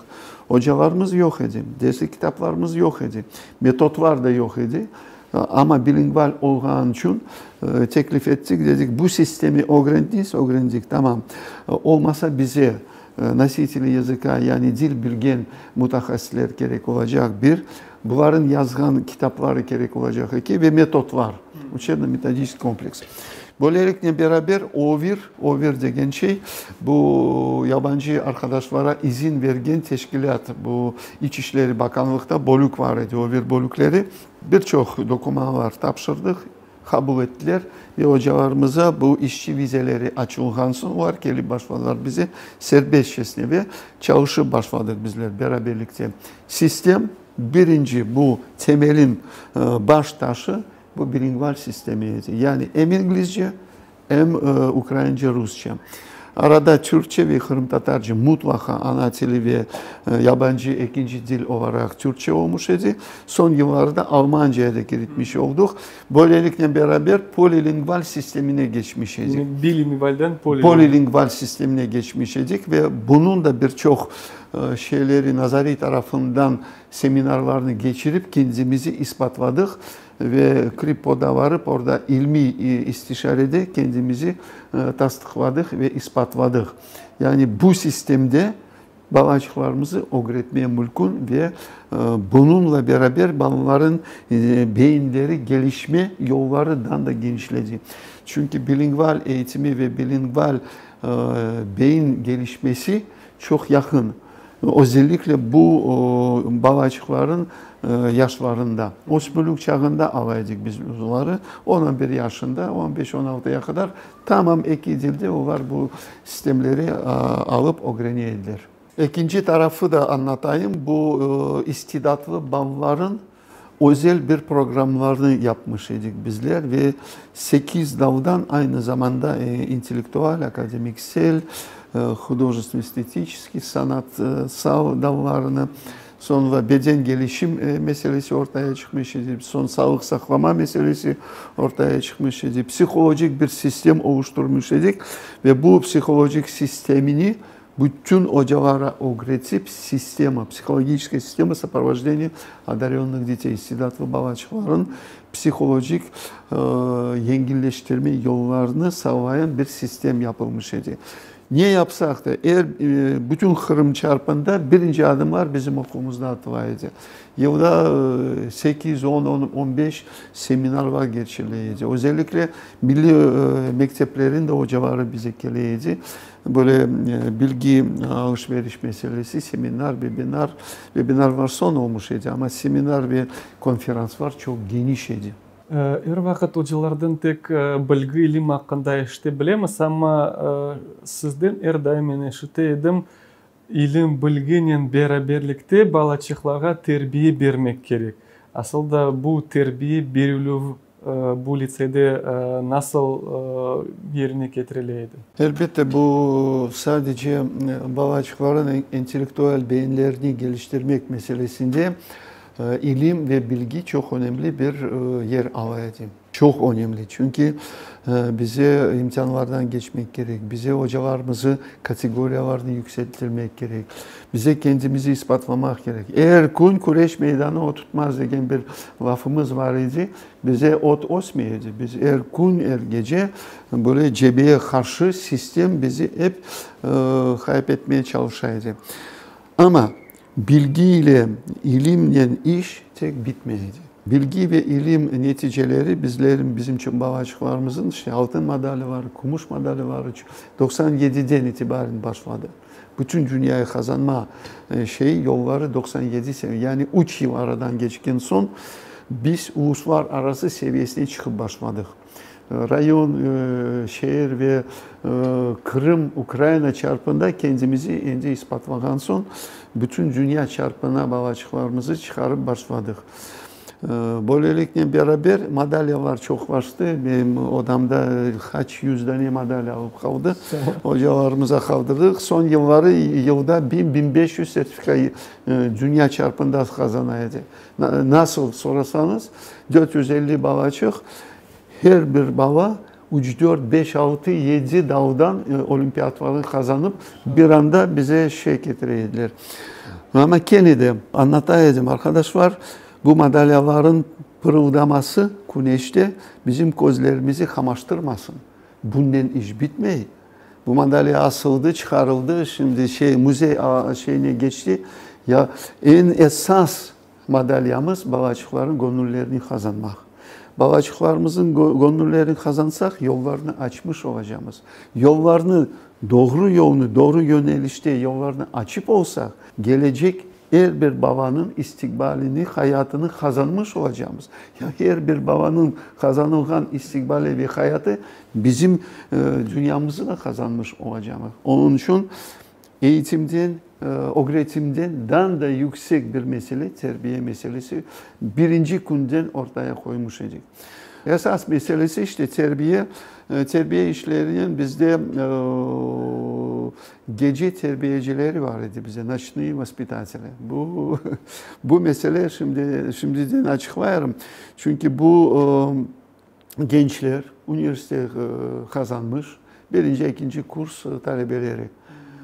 Hocalar gündüz geldi, kayıttı. Vaspitateller, yerli arkadaşlar zaten onlar bizim sistemimizden çok anlamaydılar. Ama gece terbiyecileri balacıklarla sabahacağız beraber. Çay pityalar yapmak, tabiatlara çıkmak, dağlardan tırmanmak, denizlerden yüzmek, yani ekskursiyalar yapmak, ana babalarla uğraşmak. Bizden ziyade hocalardan ve rehberlerden ziyade bu gençler bizim balacıklarımıza çok yakın ediler ve işte o zaman açık şeklinde bizim mübarek dinimizi anlatmak yasak idi. Çünkü biz devlet seviyesi geçken son sekülerizm degen meselesi gосударство делено от религии. Bu işlerde açıktan bunu anlatmak çaresiz idi. Ama terbiye işlerinde bütününü bizler babalarımıza anlataydık. Her şey ne gerek olsa A'dan Y'ye kadar bütününü balacıklarımız bizim terbiyecilerin elinden bu eğitimi alaydılar. Esas mesele işte bundan önce biraz lafımız açılmışydı. Temizlikten başlamışydık. Zaten bizim milletimizde bizim dinimiz ve bizim urf adetlerimiz o kadar yakın ki bu temizlik meselesi dinden geliyor. Ama yaşayışımızda temizlik, Kırım Tatarı dediğinde temizlik diyelim. Mesela Türkiye'de varsa anda da temizlik meselesi birinci yerde. Ama temizlik sadece beden temizliğiyle bitmeydi. Ruhi temizlik. Ve biz bunun devamını başta beden temizliğinden başladık. Mesela tuvalet edeplerini bile çocuklarımıza, babalarımıza anlataydık. Nasıl iş alıp alınacak, nasıl girilecek, nasıl çıkılacak, nasıl küçük abdest, büyük abdest alınacak, haftada nasıl boy abdestleri alınacak. Demek bunu siz hem de Kırım Tatarlarına hem de demek başka halk ballarına da anlatardınız. Başka halkın balların, ana babaların taraflarından tepkiler gelip başladıktan sonra biz bu konulardan biraz uzaklaştık. Ama istekli olanlar bir ve karışık ailelerden mesela anası babası farklı milletlerden Tatar, Rus ailelerinde bunlara izin ettiler niçindir. Anası Rus olsa babası Tatar bakıp görüp balası hiçbir şeyden bozulmay ama ana babaları korkutaydılar, bayağı korkutaydılar. Nasıl olur da bu Müslümancılığı diğer milletlere mülkün olur açlatma ve öğretme. Yaxşı dinimizi kabul etmesin ama dinimizin yanında bütün şartlarını öğrensin de temizlikle beraber hem beden hem ruhi temizliğinin hayatın yoluna çıksın. Bunun hiçbir perişan tarafı yok ki. Bununla beraber işte biz bu terbiye işlerini çok yüksek şeylere götürmüştik. Elbette son terbiyeciler de bu meseleyi öğrendiler, yerli terbiyeciler. ve onlar açıktan elbette biz dinimizi öğretip olamayacak. Çaresiz. Çünkü devlet mektebi. Ama istegen çaresini tapar. İstegen çaresi tapayacak. Perdenin bir kulağı açık durayacak her zaman. İstegen gelip öğrenecek. Bunun hiçbir menfi tarafı yok. Ana babalar da yıllar geçken son artık bu meseleyi kavrap anlayan son elbette sağ ol demesinden minnettarcılık, teşekkürler. Halen var bizleri hatırlatıp işte minnettarcılığını bizlere hissettirirler. Ama esas mesele bağışçıların yüreklerini kazanmak. Mehmet Hoca, siz şimdi ayttınız, sizin talebeleriniz çok Kırım, Ukrayna ve halkara böyle olimpiyatlarda iştirak edip galibi kazanganlar. Şimdi liseynin mezunları, bu istidatlı Kırım Tatarları kim oldu? Sizin talebeleriniz nasıl vazifeler şimdi yaparlar? Kimler olar? Evet, talebelerimiz pek çok idi. Ama onların bilmem en muvaffakiyetli sayıları. Bütün sayılarını saysak binden ziyade olup çıktı bu 25-30 yılın içerisinde. En büyük muvaffakiyet kazananlar hepsi açık gönüllü, temiz yürekli insanlar. Onların arasında daha da yüksek, daha da alçak soyları yoktur desem yanlış olmaz. Ama bu hayati işlerinde, zanaat kazanma işlerinde elbette farklılık var. İstidatlı arasında daha da yüksek istidatlı tabakaları var. Лучшие из лучших, талантливые, da kabiliyetli, çok yetenekli bağaçlar. Onların bizim güzel Horas yumurtasında bakır başvay degen bir laf var. Onun da bir kereden bağaçlarını seçeydik. Ama öyle soyları var idi, latentное течение развития способности, yani göze görülmegen şeklinde ama içten bağlanın gelişim meselesini öğrenmek için işte bu pedagog ustalar gerekedi ve psikolojik sistemini kurmuş edik. Ve onları da seçip alıp onların 8 yoldan, 8 daldan ayrı beyinleri geliştirme işlerini alıp varayacak. Ve her yıl mezunların arasında mesela 20 talebe mezun olsa 18-19 tane altın madalya almak bizim için normaldi. Sıradaki bir norma. Aileden geçen yılın mezunları bizim talebelerimiz o 20 baladan 19'u altın madalyayla bitirdiler. Ama bunların arasında ben bu olayı süper liderство diye anlatayım. Bir tane, iki tane, maksimum 3 tanesi süper lider olarak sıradan çok zirve şeklinde ayrılıp kalaydılar. Yani hangi daldan teşkermesek her daldan en yüksek seviyeye çıkaydılar. Şimdiki zamanda isimlerini söyleyeyim mi? Aklıma gelgenler işte bizim birinci Amerika yolunu açan ve altın sulu mantiyalarla beraber Amerika'dan ala işaretli diplomaları kazanıp oradan gelip bizim abrumuzu kotergen Flex Axels degen bir program leadership, Mirza liderство. Şimdiki Büyük Rada'nın deputatı milletvekili oldu Rüstem Umerov. Hem ala işaretlerini bitirdi, hem bir yıl bizde okumayıp bütün imtihanlarını ala işaretlerini tapşırdı. Amerikan ala işaretlerinin tasdiklandığı diplomalarını getirdi ve ne yazık ki Kırım'a üniversitesine girgence tamamıyla Amerikan şivesiyle konuşkanda İngiliz dili imtihanlarda bu bağaçığı anlap olamadılar. Ama her şeyde bir hayır var, kabul etmediler bu bağayanda. Bir kereden Kiev'e geldi, 2-3 tane üniversiteyi kazanıp aldı. Bir sütülü maaş yarım söz diye. Bununla beraber her şeyde büyük bir hayır var. Allah Teala yolunu anda kapatıp bir kereden 99 yollarını Kiev üzerinden açıp koymuş idi. Birçok işlerde çalıştı, yükseklere çıktı. Ama terbiye meselesi, niyetler temizliği, açık gönüllülük, insanlara yardım etmek meselesi halen devam etti.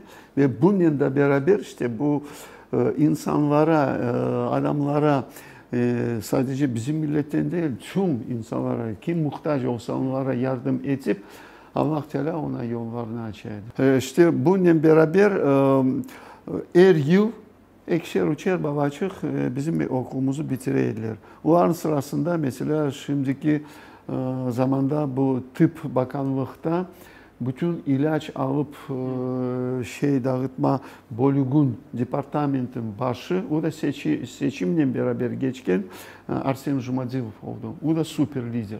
Hangi daldan bakmasan her dalda birincilik alaydı. Hem İngilizcesi, hem analitika kabiliyetleri, hem matematika, fizika dallarından, hem de el zanatlarından bile aklımda var. Biz de bir kol açmış idik bizler. Bu da bir nazariye teorisi. Yani parmakçıkları gelişkende beyinleri de gelişiyor. Bu teoriye, bu nazariye ispatlanmış. Bu Arsen degen babacığımız o zaman выпиливание, tahtadan cülber örnekler yapmakla uğraşıyordu. Bir şeylerde Ruslem'le beraber bizim bir dans grubumuz var idi. Orada da milletler ara international bir dans vardı. Orada da bir şeyler yılın sonunda bir kapanış programlarında iki genç evleniyor da bu spektakl şeklinde koyulmuş idi ve bu var bütün dostları farklı milletlerden dostların oyunlarını sahnede gösteriyorlar. Bana bakın, handan baksan her bir daldan en yüksek seviyede o vakitler kazanmış ediler. Nazim olsun, Lenur Çavuş olsun, şimdi iş adamları.